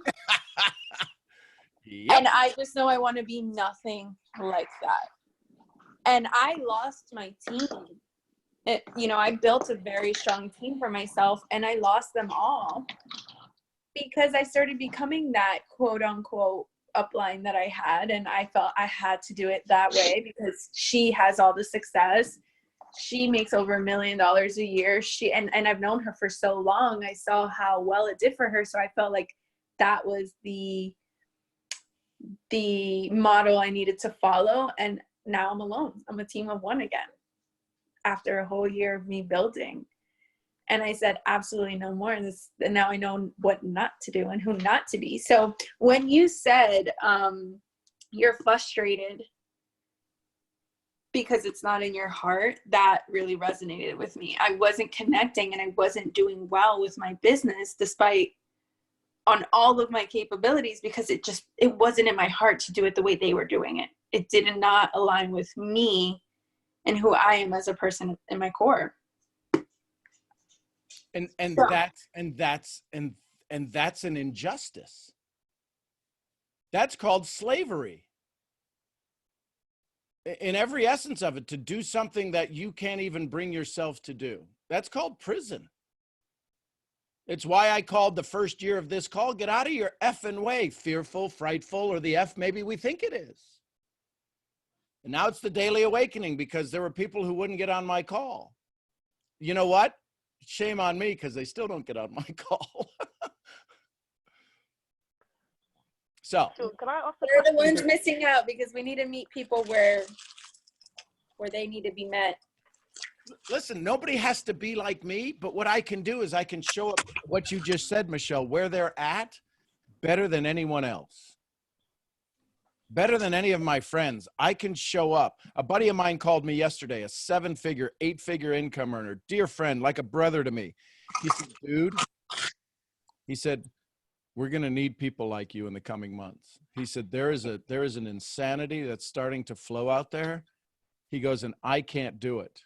He goes, how do I send people to your call? I go, you know, we're not in the same company. He goes, I know. He says, but I love you. He says, and I know that you can help build my people. He said, I can't do it. I said, great. Send them to personalundevelopment.com. He goes, personal what? I said, undevelopment. I'm going to undo what you've done to them. He goes, you're an ass. I go, I know, and you love me, don't you? He goes, yes. That takes a whole lot of a man to, you know, put his ego down and his pride and be able to kind of acknowledge. I mean, only if we lived in a world where a lot of different people could do that. Well, he's been through some personal energetic awakenings as well. Because he used to call me the spiritual guy. He goes, you're just the spiritual guy. I go, okay, I'll take that title. But now he says, I'm glad I foreshadowed it 10 years ago. He said, you're the spiritual guy that we need. We need you. He said, somebody with common sense, somebody who can speak truth and awaken people, but to their own truth, not to yours. He says, too many people are becoming followers when we need leaders right now. Absolutely. One of the first things I implemented when I decided to rebuild my team, and being on these calls gave me the inspiration that I can do this my way and that I can do it on my own and what comes from the heart, and that I am in the business of building people. And you I don't want to say taught me, because it's always been in me, but you pulled it out of me and you awakened that. And one of the first things I tell my new girls now moving forward, because I haven't been prospecting, and look at what we talked about today, sending the messages. One of the first things that they're going to know is, I'm not going to teach you the resources. I'm going to teach you how to find the right mentors. And you're one of the first links that they're going to see. I'm just going to provide them the information so that they can turn themselves into the key. And then I'm going to watch my team grow that way, because this way that we've been taught, I can see why people have such a bad taste in their mouth about network marketing. It has nothing to do with network marketing. It has to do with the people that have proposed themselves to be mentors and leaders, and it's been everything but that. And if we don't know, if we go in blind, all we can see is all we can see. Correct. Until we start to pick the dress, open the kimono and go, ah, what's back there? Ah, that's crazy. You come on a call like this and go, this guy's nuts. But then you show back up and you go, he's not really that nuts. And then you go, oh my God, he's the sane one in all of the craziness that's out there. Yeah, You're not in my business.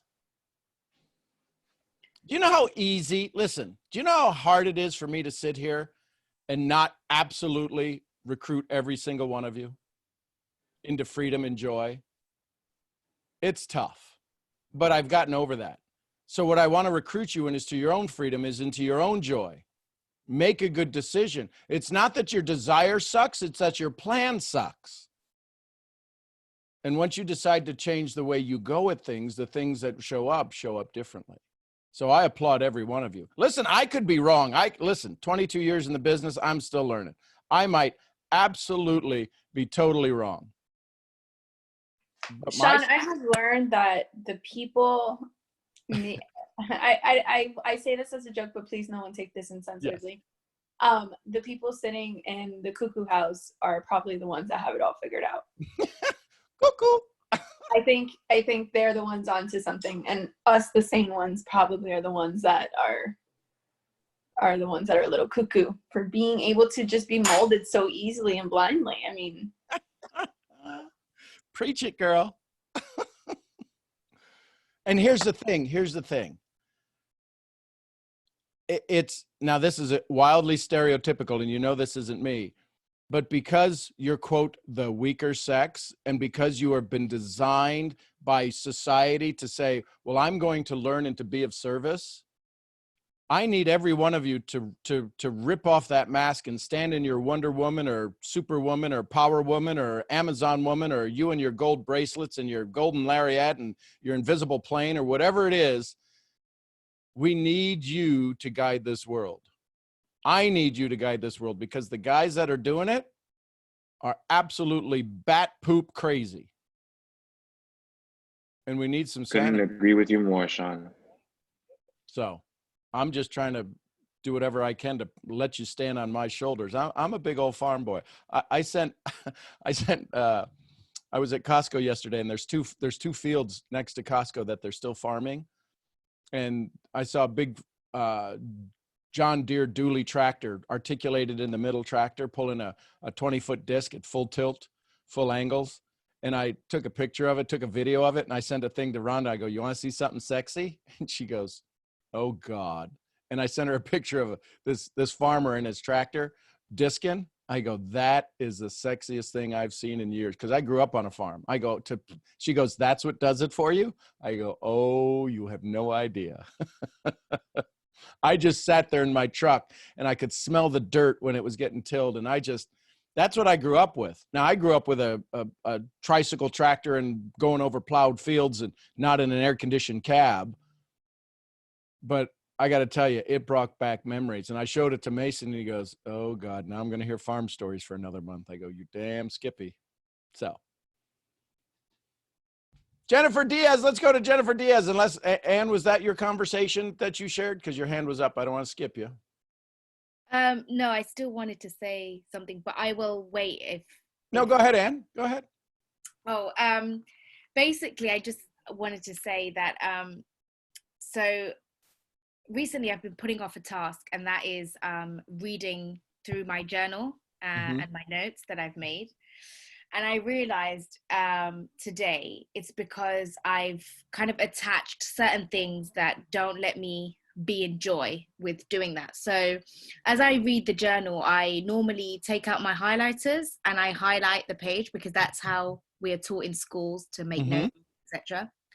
And then today I was like, I'm actually just not going to use my highlighters. Like, I don't care. And I just sat there and read it. And I read through all the calls that you've done, and I was in so much joy, and I had gained so much many new perspectives that I was like, why didn't I do this already? And then my brain just was like, why do you still do things that doesn't give you joy? And even though I've heard that so many times, like joy or misery, like today it took a whole new meaning.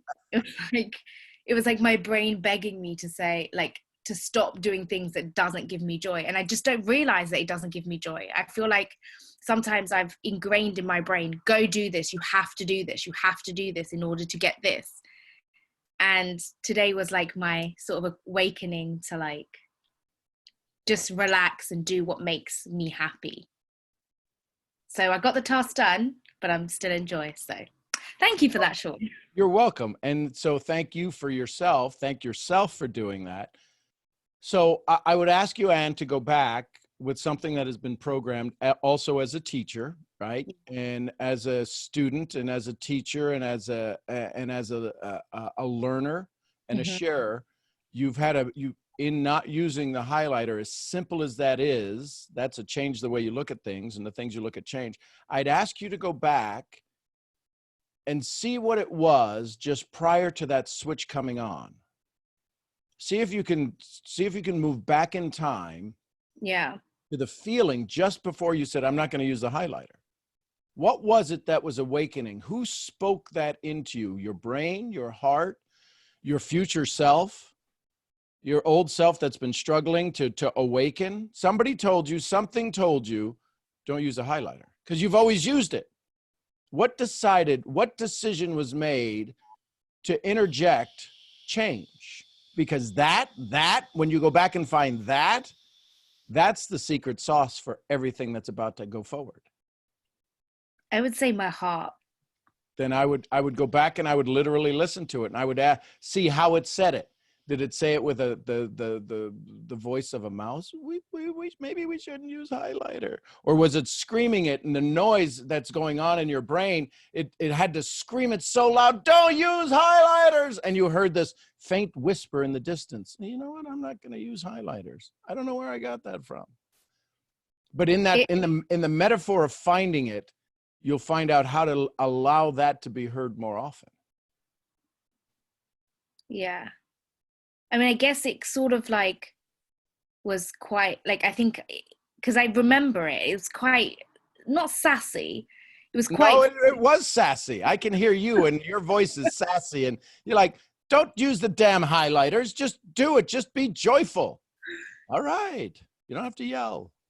Yeah, it was quite sassy, but also quite like, come on now, like you haven't, like the way you guide your students who know. Yeah. Funny how that happens. Wow. The same way you speak to the students you absolutely love and adore, and you know they know, and you know they're, listen, you'll get a kick out of this. Maybe it was your post, but I saw a teacher who had like fourth graders doing their Zoom classes. One of the kids renamed himself Reconnecting ... Yeah, So, that was so funny. wasn't that funny? Oh my gosh, Reconnecting ... He named his name that, so it's like he didn't have to participate. How brilliant. That kid will be a billionaire somewhere.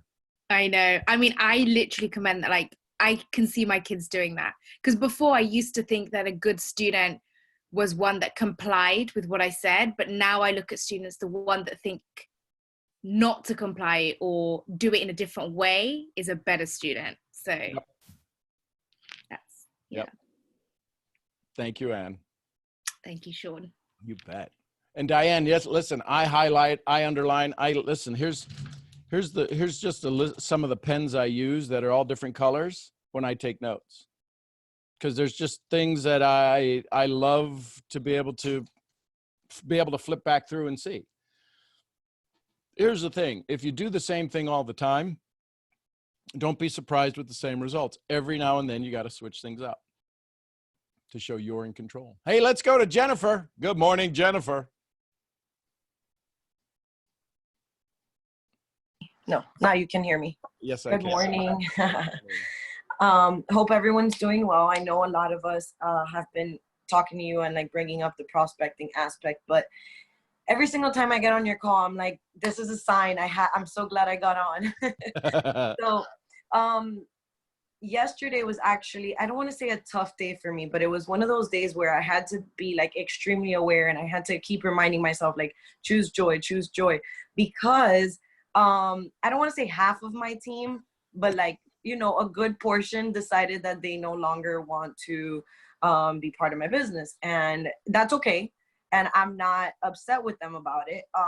But it was one of those things where it took a little bit out of me, where I was just like, all I'm trying to do is build you because I see it. I know you can do it. Like, I know you can do it, but you can't want something for someone who doesn't want it for themselves. Right. So with that being said, I wanted to come on here and just kind of like bring up a point that you said earlier, which is, you know, your team is built from the people that you are, or I don't know how you phrase that, right? But in part, I don't feel that way, because I'm like, maybe that's who I used to be, but I'm like, every single day I tried something new, I try something different. I'm like in the middle of growing myself. So I don't know. So here's the thing, Jennifer, because you've changed, imagine, and this is going to be an extreme example, and I hope everybody gets a kick out of it. But imagine if you came home to your boyfriend, girlfriend, and all of a sudden you were a different sex. They'd be like, what? And I say that as an extreme because here's the thing. In your journey of change, maybe, quite possibly, they weren't notified of you going through this change, and you now show up differently. And they're like, well, we don't really recognize you. Because they enrolled with the person who you were, and they quit with the person you are now. Yeah.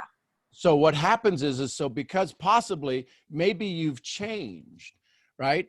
And so one of the things you could go back to them and say is, listen, I just want to do kind of like an exit interview. You go back to them and say, I'd say, Jennifer, I know you don't want to build the business, but can I ask you a couple of questions? Because it bothers me that I let you down. What was it was it because I didn't listen? I apologize that this didn't work out, because I know it's my fault, not yours, right? Kind of like when you're breaking up with somebody. Oh, it's me. It's all me. It's not you. So, but if you were to say something like, "Can I ask you a question? Is your dream that you had when you started this business, is that still true?" Well, yeah, it is. Awesome. Have you found somebody else to help you live it? Do you believe that the vehicle that we were in, do you believe that there's success? Because maybe it was just me. But what you're going to find is that they were having to go through a learning experience about themselves, and they didn't want to. And because you were on that journey at a rapid pace, well, crap, if I can't get up at 6:30 in the morning, or I can't do all of this, and I'm hearing all of the stuff she's doing, I'm hearing all these books she's reading, I don't want to go through all of that. I just wanted to get in here and have some fun in the community. So there was potentially, quite possibly, a reason that they felt they were going to have to do what you do, and they didn't feel they were up to that challenge. Because if I feel that that's exactly what it is. Sorry, I didn't mean to cut you off. No, you can't cut me off, because we're friends and we love each other. So what you can do is go back and say, is the dream still real? And if the dream is still real, have you found a path? Have you found a plan that'll help you achieve it? Because I'd love to listen, I kind of take responsibility. I didn't want to give you false hope. Thank you for everybody who's sharing this on Instagram or taking a picture. I don't know if you've got me with a monkey. I'm not sure, but I'll check it out. But my point is that you are this amazing soul, and they didn't quit you. They quit themselves. Now, what can you do better the next time? Make sure they don't quit themselves. And I think that's the reason why I came on here and I wanted to ask, right? Because I know everyone keeps asking more or less the same question, but I felt my route is different, because what I'm trying to ask is that, right? How or what should I be doing? And I might know the answer to that myself, but just like see what your point of view is on it, in the sense that like and I know that I'm growing quick. I know that, like, I see it, I feel it, I know what's happening. I'm showing, like, to me, in my eyes, I joined my business and my uplines went missing. And for a little while, that was my story. That was the reason why I couldn't move forward. So what I'm doing is I'm making sure I show up for my girls so that they don't have that excuse of like, my uplines went missing. But with that being said, my mentors have now become you and Neno and Dr. Joe Dispenza and people like that. And these are like powerhouses. Like, you guys are all like, we're not talking about just your average Joe, like, is training me. I'm being trained by people who are making 6-7 figures and are like in a whole different realm. So I know I'm growing really fast, but then I don't want to say difficult, but when things like this happen to me where they are not caught up with me, I understand why. But I'm like, how can I adjust myself to be that middle ground in between everything I learn to everything I teach? Because that's my purpose.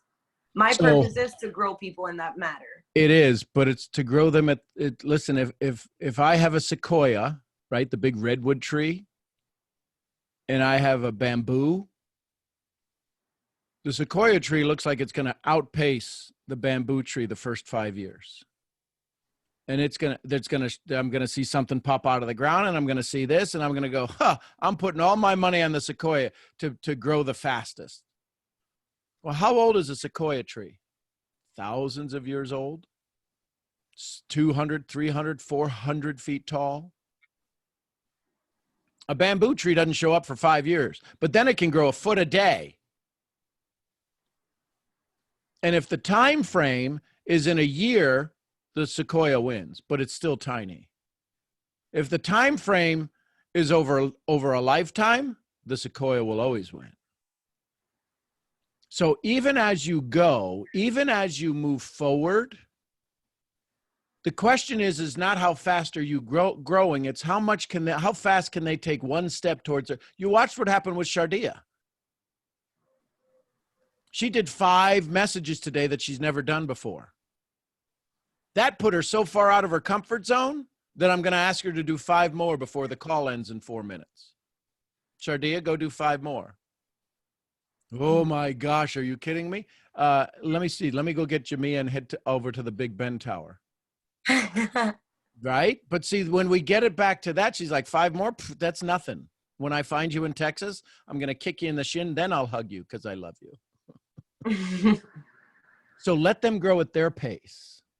The challenge is you weren't sure where their pace was. And this is another hindsight that people are not taught in leadership. I only need to know the one thing. The challenge is we never know the one thing. I'm going to take you guys on the exercise, and I'm not sure. I know we've done a video on it, but your 21 reasons in 5 minutes, I can find your one thing in 5 minutes. Well, it'll take probably another 45 minutes to go through the list.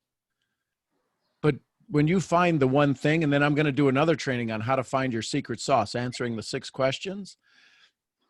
Because once you find that, people will start being drawn to you. The challenge is that if you show up with your secret sauce, I love you, Jennifer. You're amazing. You're beautiful. But when you know your secret sauce, in the words of Austin Powers, you become damn sexy. Right? And the challenge is that you're in this man's world, and the sexiest part of you is your heart. Not your curves, although those ain't that bad, but it's your heart.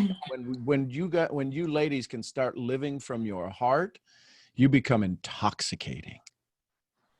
There's not a single person in the world that can say no to a woman who lives in their heart. I don't care. Strong, as tough as nails, and every other word is, you make a sailor blush with your language. If it's from your heart, you're trying to think your way to success. You're designed and built to love your way to success. And so in part, I feel that I am going with my heart at some point. Like there are times where I do show up with my heart and people get attracted to it, but then it's people who know me. It's not people who don't know me. So then I'm now like, okay, well, I quit my job. Like this is my only source of income. So like as much as I don't want to think about money, like I still have to think about the fact that it's my business. So right. I show up with my heart and some people see it, which is amazing, but then it's not the people that are open to joining my business. So then I'm like, okay, well, how do I relate the two? Because I know that right now I'm in a business where this is my gateway to continue building people and to continue, because my goal and my ultimate purpose is to do things like you, right? To like talk to people and be able to change people. But in order for me to get there, I first have to not only brand myself and make my name, but I have to have the money and the support to be able to do things like that. So I'm doing that now, but I'm doing both. I just feel like I'm maybe trying to take on way too many things at once. I don't know. So here's a question for you. The room you're in, was there a switch to turn on the light? Mm-hmm. And did you fret over turning on the light? Did you think about it twice? No. Oh yeah. Did you think about it? Did you worry about it? Did you wonder, oh my gosh, I wonder if everything's in the room? No, I just went ahead and turned on the light. And the phone you have or the computer you're using right now, is it plugged into power? Yeah. And did you worry about when you plugged in, did you think it was going to blow up or anything? No, you just plugged it in. Your when you start to live your business in the same way without fret, imagine that when you turned on the light switch, money flowed out of the lamps. Is there too much light in your room? Do the lights go, is this too much? And you can put in a 35-watt bulb. You can put in a 100-watt bulb. Does the socket go, no, that's too much? Whatever you put into it, it'll use. Your brain is exactly the same. It's a little more complicated. But right now, what's happening is you're putting in things of, I lost my team and now I'm worrying about money. The thing we resist persists. If you are building people, then just go build people. Go talk to more people. How many people did you talk to yesterday? Probably like 10 or 15. Okay, so I'd make it 100. 10 or 15, you don't have enough in the flow. And I'm just saying, reach out going, hey, listen, hey, it's Jennifer. It's your girl, Jennifer. I want to make sure you're okay in this crazy time. Just hit me back. Let me know you're doing okay. How many names in your phone? Not enough. Well, no, maybe there's enough, but do you know how many is in there? Is it 1,000? Is it 400? Is it? No, like way less. As far as my contacts go, Yep. Probably like 50 or 60. Okay. Have you reached out to every one of them to check in on them? No. So there's 50 or 60 that are friends that are in your contact list that you reach out just to check on them. Yeah, that's another thing. Like, it's exactly what the girls were saying earlier. I know now because of listening to everyone, right? To not go and prospect the way that my sidelines do it. And that's what I've been doing all this time. And then that's what I'm training my girls to do. But then I'm like, there I go again. I have to go and tell them something to not do. And I was just telling them to do that last night. Listen, So but test small.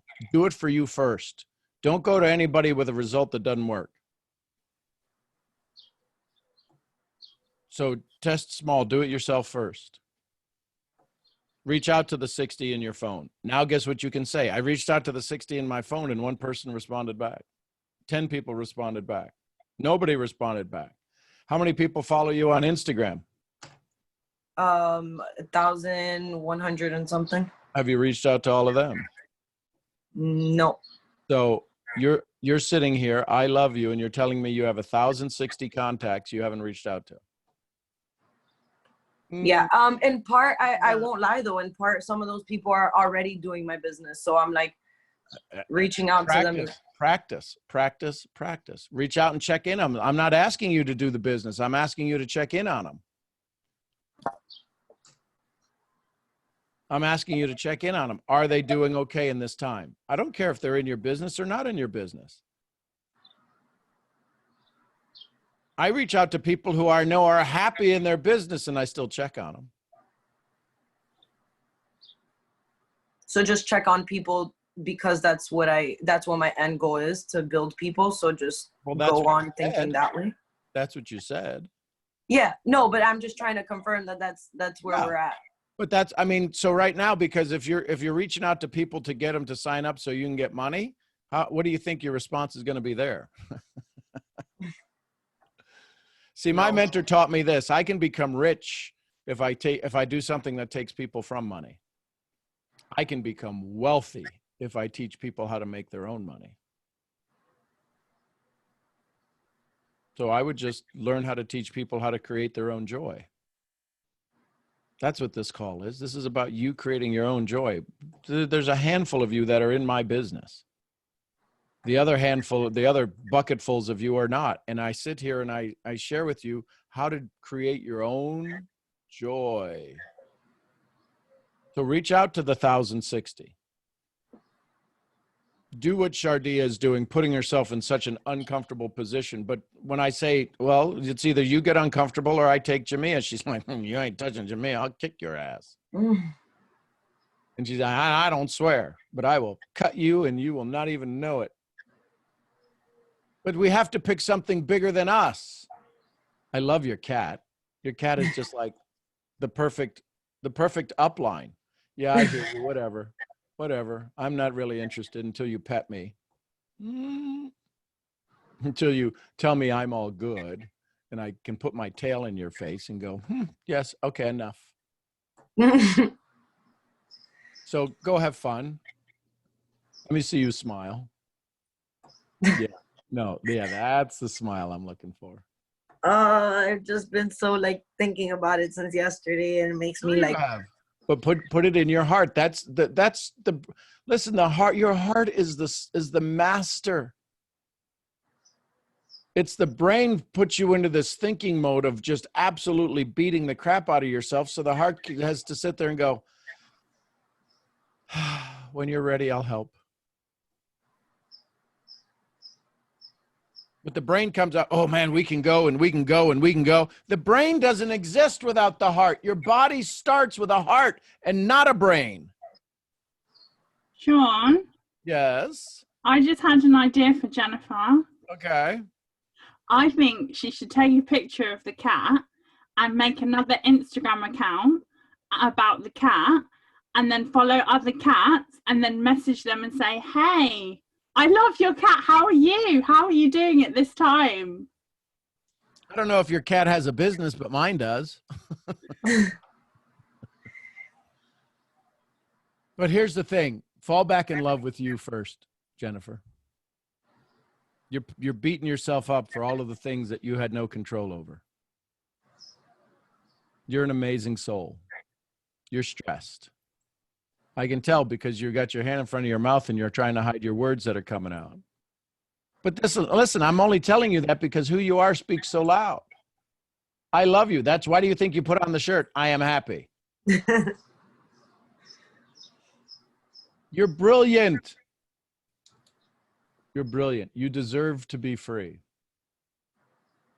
You do.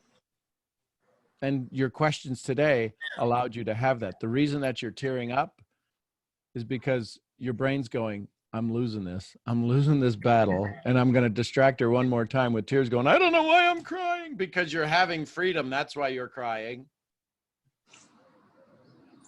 You're realizing you are joy. What'd you put in your journal last night? Well, I didn't write in my journal last night. I did. Okay. Actually. And I do it every single morning. I'll actually grab it really quick.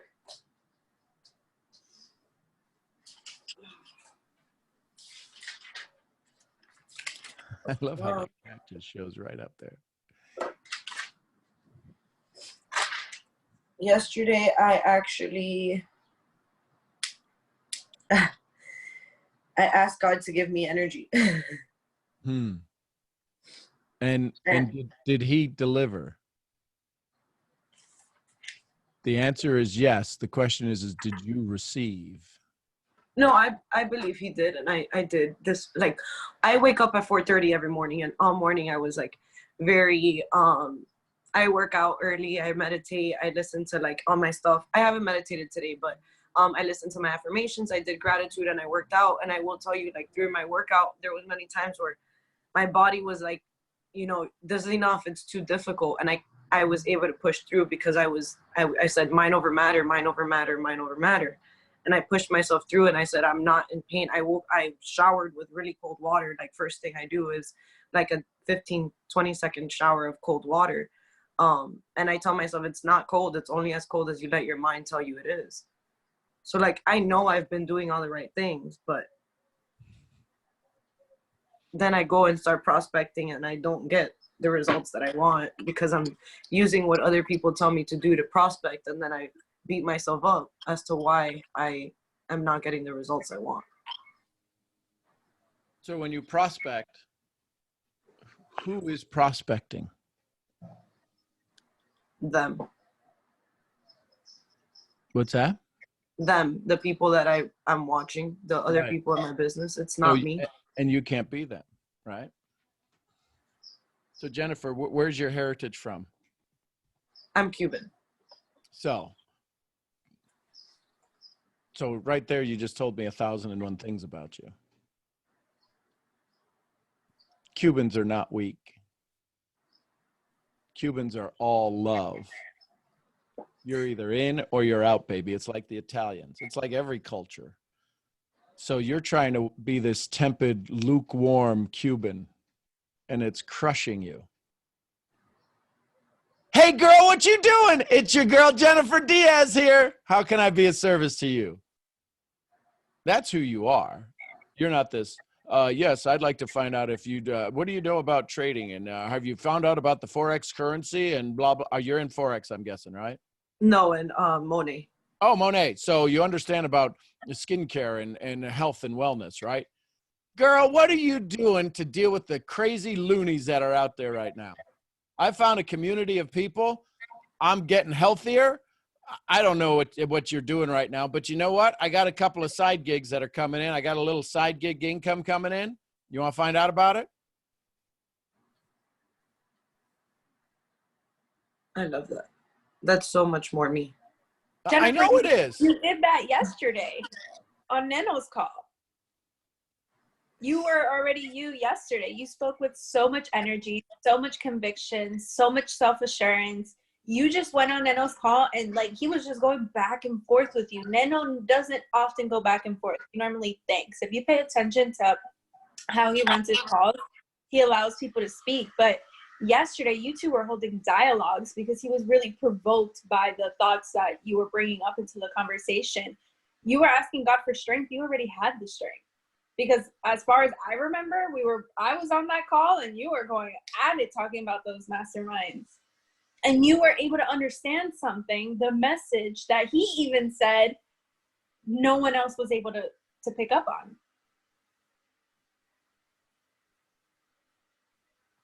You muted yourself, girl.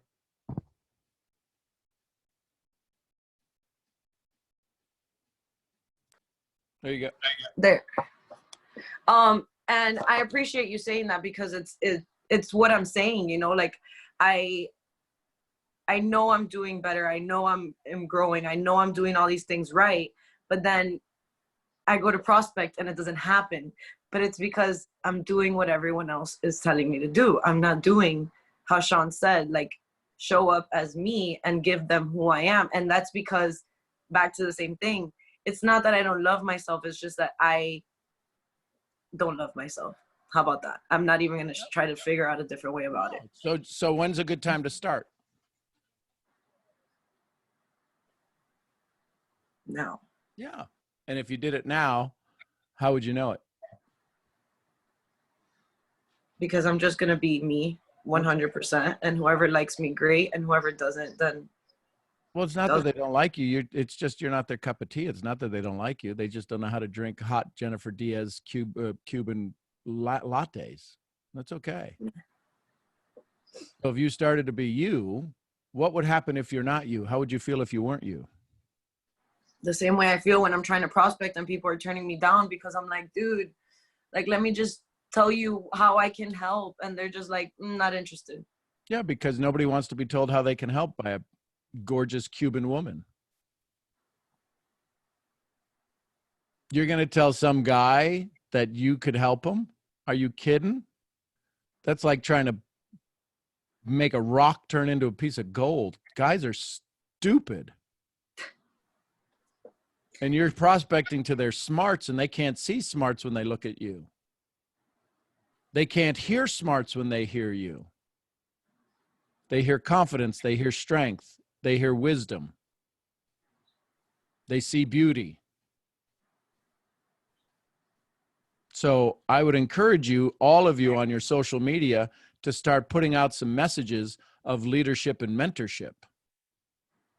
Use my words, use somebody's words. Why do you think I put on my Instagram the Stoics? Epictetus, Marcus Aurelius, Seneca. Because that's who I learned from. Those are my mentors. They've been dead for 2,000 years, but their words ring true. People know when they come to me, if they have a conversation with me, they're going to be having a conversation with somebody who's in the study of mentorship. I'm a 54-year-old white guy. There ain't no way you're going to see me doing any sexy poses and staring away from the camera in just this long lost look of lusting.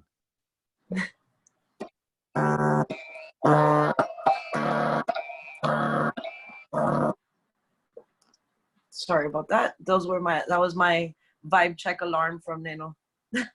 So there you go. Does that help, Jennifer? Yeah, it really does. I really appreciate you and every single person that has been so amazing right now. You feel Hey, better. Sean, can I add one more thing to her? Sure, you can do your best.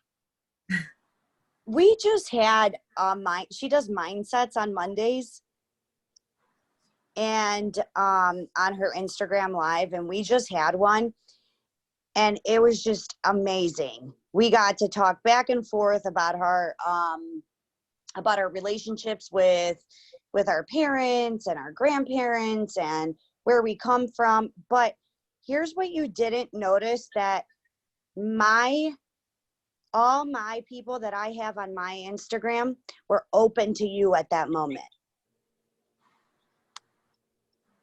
So every time you do a live mindset with somebody, all their people are open to you. It's not just that you're going to get so many no's, but the moment that those no's go, we all have to go through it. My whole team. Listen, okay, Danielle, I'm going to stop you right there. I'm going to let you continue. Keep your train of thought. Please, everybody, stop saying you have to go through the no's. You do not have to go through the no's. It is not you saying no, it's them saying no to themselves. You do not have to go through it. That means you got to take it. That means you got to walk through their bullshit of them not knowing what they want. Not my job. I don't go for 1,000 no's. I never get a no. I get somebody who's confused. This is such ingrained. You got to go for the no. You don't have to go for the no. Because guess what? If you're going for the no, all we're going to hear is the no. So anyways, continue, please. I didn't mean that she's going for the No. I know, but this for the yeses, of course. Right. But the language we say is that we go through the no's. Not a single one of you goes through a no. You go through a no, you say to yourself, I wasn't good enough. This one didn't work. I got to get better. There's no such thing as a no. There's no such thing as a yes because we've been lied to about yeses. Right. There's only exchange, the enthusiasm. There's only, as Zig Ziglar says, an exchange of enthusiasm. And their bullshit shows up in our lives when we go, Shardia says, I can't prospect 5 people. But I put Jamia in the mix. She turns into a prospecting machine. She would have 10 people enrolled by Friday, not only prospected. So it's the language we use that sets us up. And I know that's not what you meant, but this is, every word has a vibration. Okay. Imagine if all of a sudden I was taught that calling all of you a-holes meant I loved you. Oh, you're such an a-hole. You'd be like, every word has a vibration. And every time we say it, it puts that vibration in our bodies. Whether we believe it's true or not, it has a vibration.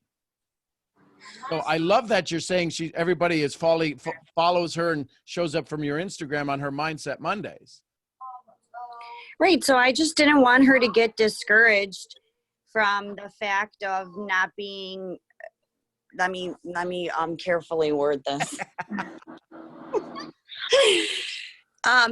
Not being out there, and all the no's that she is getting, there aren't no's. It's just that she's being open to so many other opportunities on her Monday mindset.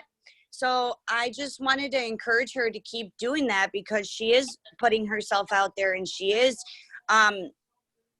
getting herself known by not just the people that are on her Instagram, but even all the people that follow us. Yep. And plus she's starting to do Zoom on Fridays. And here's the thing. Here's why, Jennifer, do you want to know why all of this is happening right now? Why? Because you're absolutely expanding at an exponential level and you haven't given your old story permission to go to hell in a handbasket. You're doing Monday motivations, mindset. You're doing all of these things, helping all these people, and now you're being crushed? What? That's your old story. That's your addiction to approval. Yeah, that couldn't be more true. I can definitely feel that. Yep. And so now but even with that, like this morning, I started recently listening, and I don't know if any of you know who Jim, what's his last name? I can't think of his last name right now, but there's this guy who I've been like watching his podcast, and he's a doctor of some sort and talks about like, you will only be as good as your identity. And he's like, what's the story you're telling yourself? No, actually it's not. Okay. I have him written down somewhere. Joe Dispenza says it this way: your personal reality makes up your personality. And your personality makes up your personal reality. So your personal reality is controlling who you are right now, not the other way around. Correct. Yep. And And I do listen to Joe Dispenza a lot as well, but I don't want to take up too much time any longer. But the guy that I've been listening to as of this morning, his podcast, they're really helpful because of that. And so I told myself I'm just gonna replay it. Like I'm gonna do it until I start understanding that my story needs to be different. Yep. That my story, the identity that I've been like telling myself all this time is stories that I've just been told all my life growing up, and that's no longer the case. Yep. So I really appreciate every single one of you. This was so helpful every single time. Thank you, Jennifer, being vulnerable. Thank you. Well, folks, I have to run. We'll be here again tomorrow morning. And will I be able to stay the whole time? Yes. And then Saturday will probably be the RBP Pink Robe Lady. Everybody's getting excited. Great. Make me feel good. Listen, you got one more day of me till you have fun. Let me just put it that way. RBP, would you like to give us a little wrap up this morning, my love? Yeah, see if I can do it really quickly because I got lots of notes. As y'all were talking, as I was listening to Jennifer, as I was listening to everybody, I've gotten really good at one thing because I've listened to Sean long enough. I had to make it simple, the KISS method. One thing, I'm really, really good at getting people in front of Sean. And y'all know what that means? I ain't gotta be anything else. Nothing. Because I put him in front of somebody that will change your life like that. And he'll do it from touching your heart. So I get really good at that. That's all I'm getting good at. Now, in that, are there days where I go, they're just all giving him props. Ain't nobody saying nothing about Rhonda. Absolutely. Absolutely. And I have to step back and go, okay, that's addiction to approval. That's the old story. Just keep getting good at the one thing. And I keep getting good at bringing people to Sean. And you know what that does? It builds my flipping team. I don't have to have all this stoic wisdom. I don't have to have all these names that I can't pronounce or I can't remember. And I don't have to have all these things where people go, oh my God, she just blew my mind. I don't have to do all that. I don't do any of that. I can sit in East Texas, raise an 8-year-old with a husband who's working and taking care of me. And all I have to do is put people in front of Sean. That's it. And then I have to go, old story, shut up. I do not have to be addicted to someone going, oh, Sean's amazing. Oh, well, what about me? Stop it. It's this. I'm a big basketball fan. Love basketball. I get about basketball. So here's the deal. And I wrote it down. It's like when I started learning how to play basketball, I love the sound that a basketball makes on an old-fashioned wooden floor when it bounces. And it bounces. And when it bounces and you hear that, it goes through my whole body and it's like, and I'm like, oh my God. And it sends this ripple effect through every cell in my body. And I'm like, that was a basketball bouncing on a wood floor. I heard it. It sounds like no other sound. And when I started learning basketball and I got out there on the court and I hit that ball down on the ground and I felt that and I felt it come back up into my hand and that feeling, I was never more excited to learn to dribble, to learn to cross over, to learn to pass behind my back, to learn all these things, but I had to learn them. And if somebody walked in the gym and went, well, are you doing what Michael Jordan did so he could be great? Are you learning to do that? Have you learned, how many hours have you spent shooting free throws? How many hours have you spent in the gym? Do you know what it would have done to me? It would have crushed me.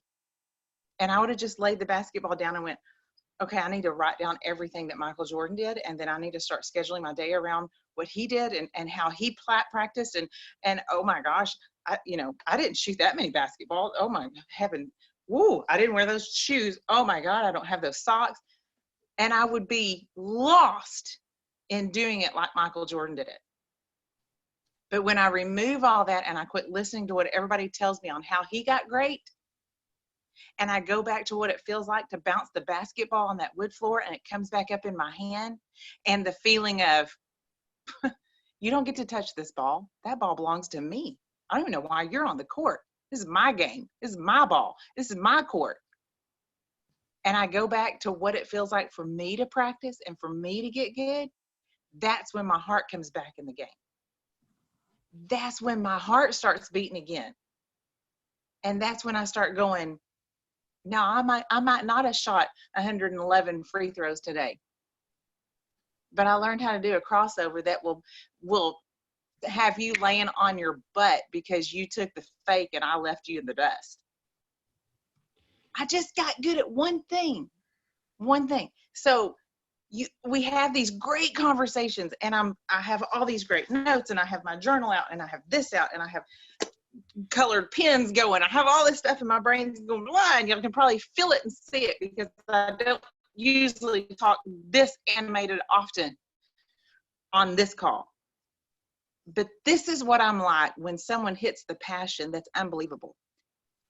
And what it feels like to stay in your heart, in your lane. People are rushing to me now going, if you think it's good, I'll do it. That happened to me yesterday. If you think it's good, I'll do it. I hadn't talked to this person in years. They messaged me, are you doing this? Yeah. Well, if you think it's good, I want to do it. Start me. That's all I had to do. And why? Because I focused on my lane in my heart. And that's it. That's it. It's unbelievable. Sean is saying something so simple. He really could say it in like 2 or 3 sentences. And then he could just end the call. Because it's that simple. And that doesn't mean Sean's a simpleton. Doesn't mean Sean's a simple mind. Sean's a brilliant, spectacular mind. That's why all I do is get good at bringing people to Sean. That's all I got to do. But it is, what he teaches is so simple. What makes it hard is, instead of seeing how amazing we are, we look at everybody else and see how amazing they are, and we go after their dream in their lane, in their vehicle, in their sport, and whatever it is they do. When you're this brilliant, amazing soul, that all I need to do is hit that basketball on that wooden floor one time and feel it come back into my hand and realize the power I have, and it'll line me right back up. So stay in your heart. Stay right where your heart is and find one thing to get good at. Just one. Will you fight addiction to approval? Yes. Will I have to hear people go, we don't need you for this. We've got Sean. I brought you, Sean. We don't need you. Right? Okay.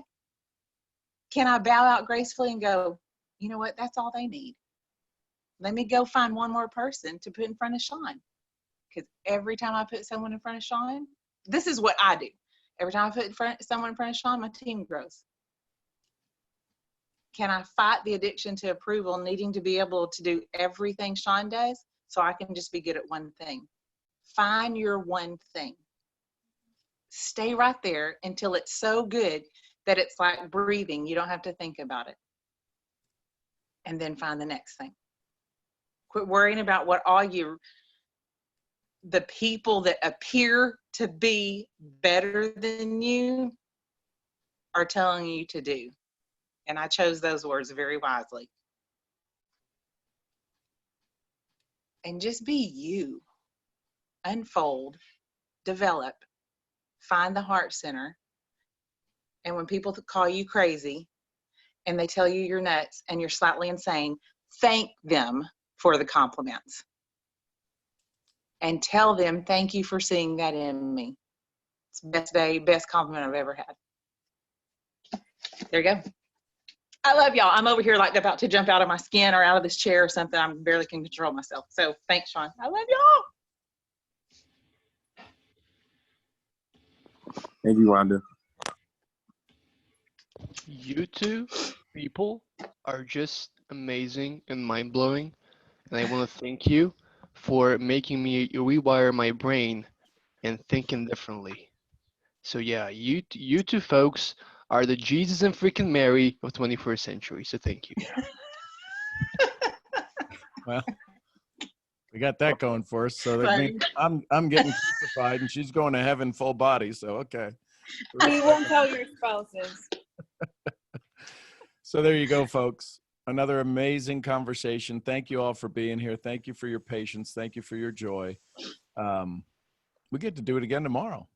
I'm Sean Murphy, along with an amazing group of misfits. I'll see y'all where?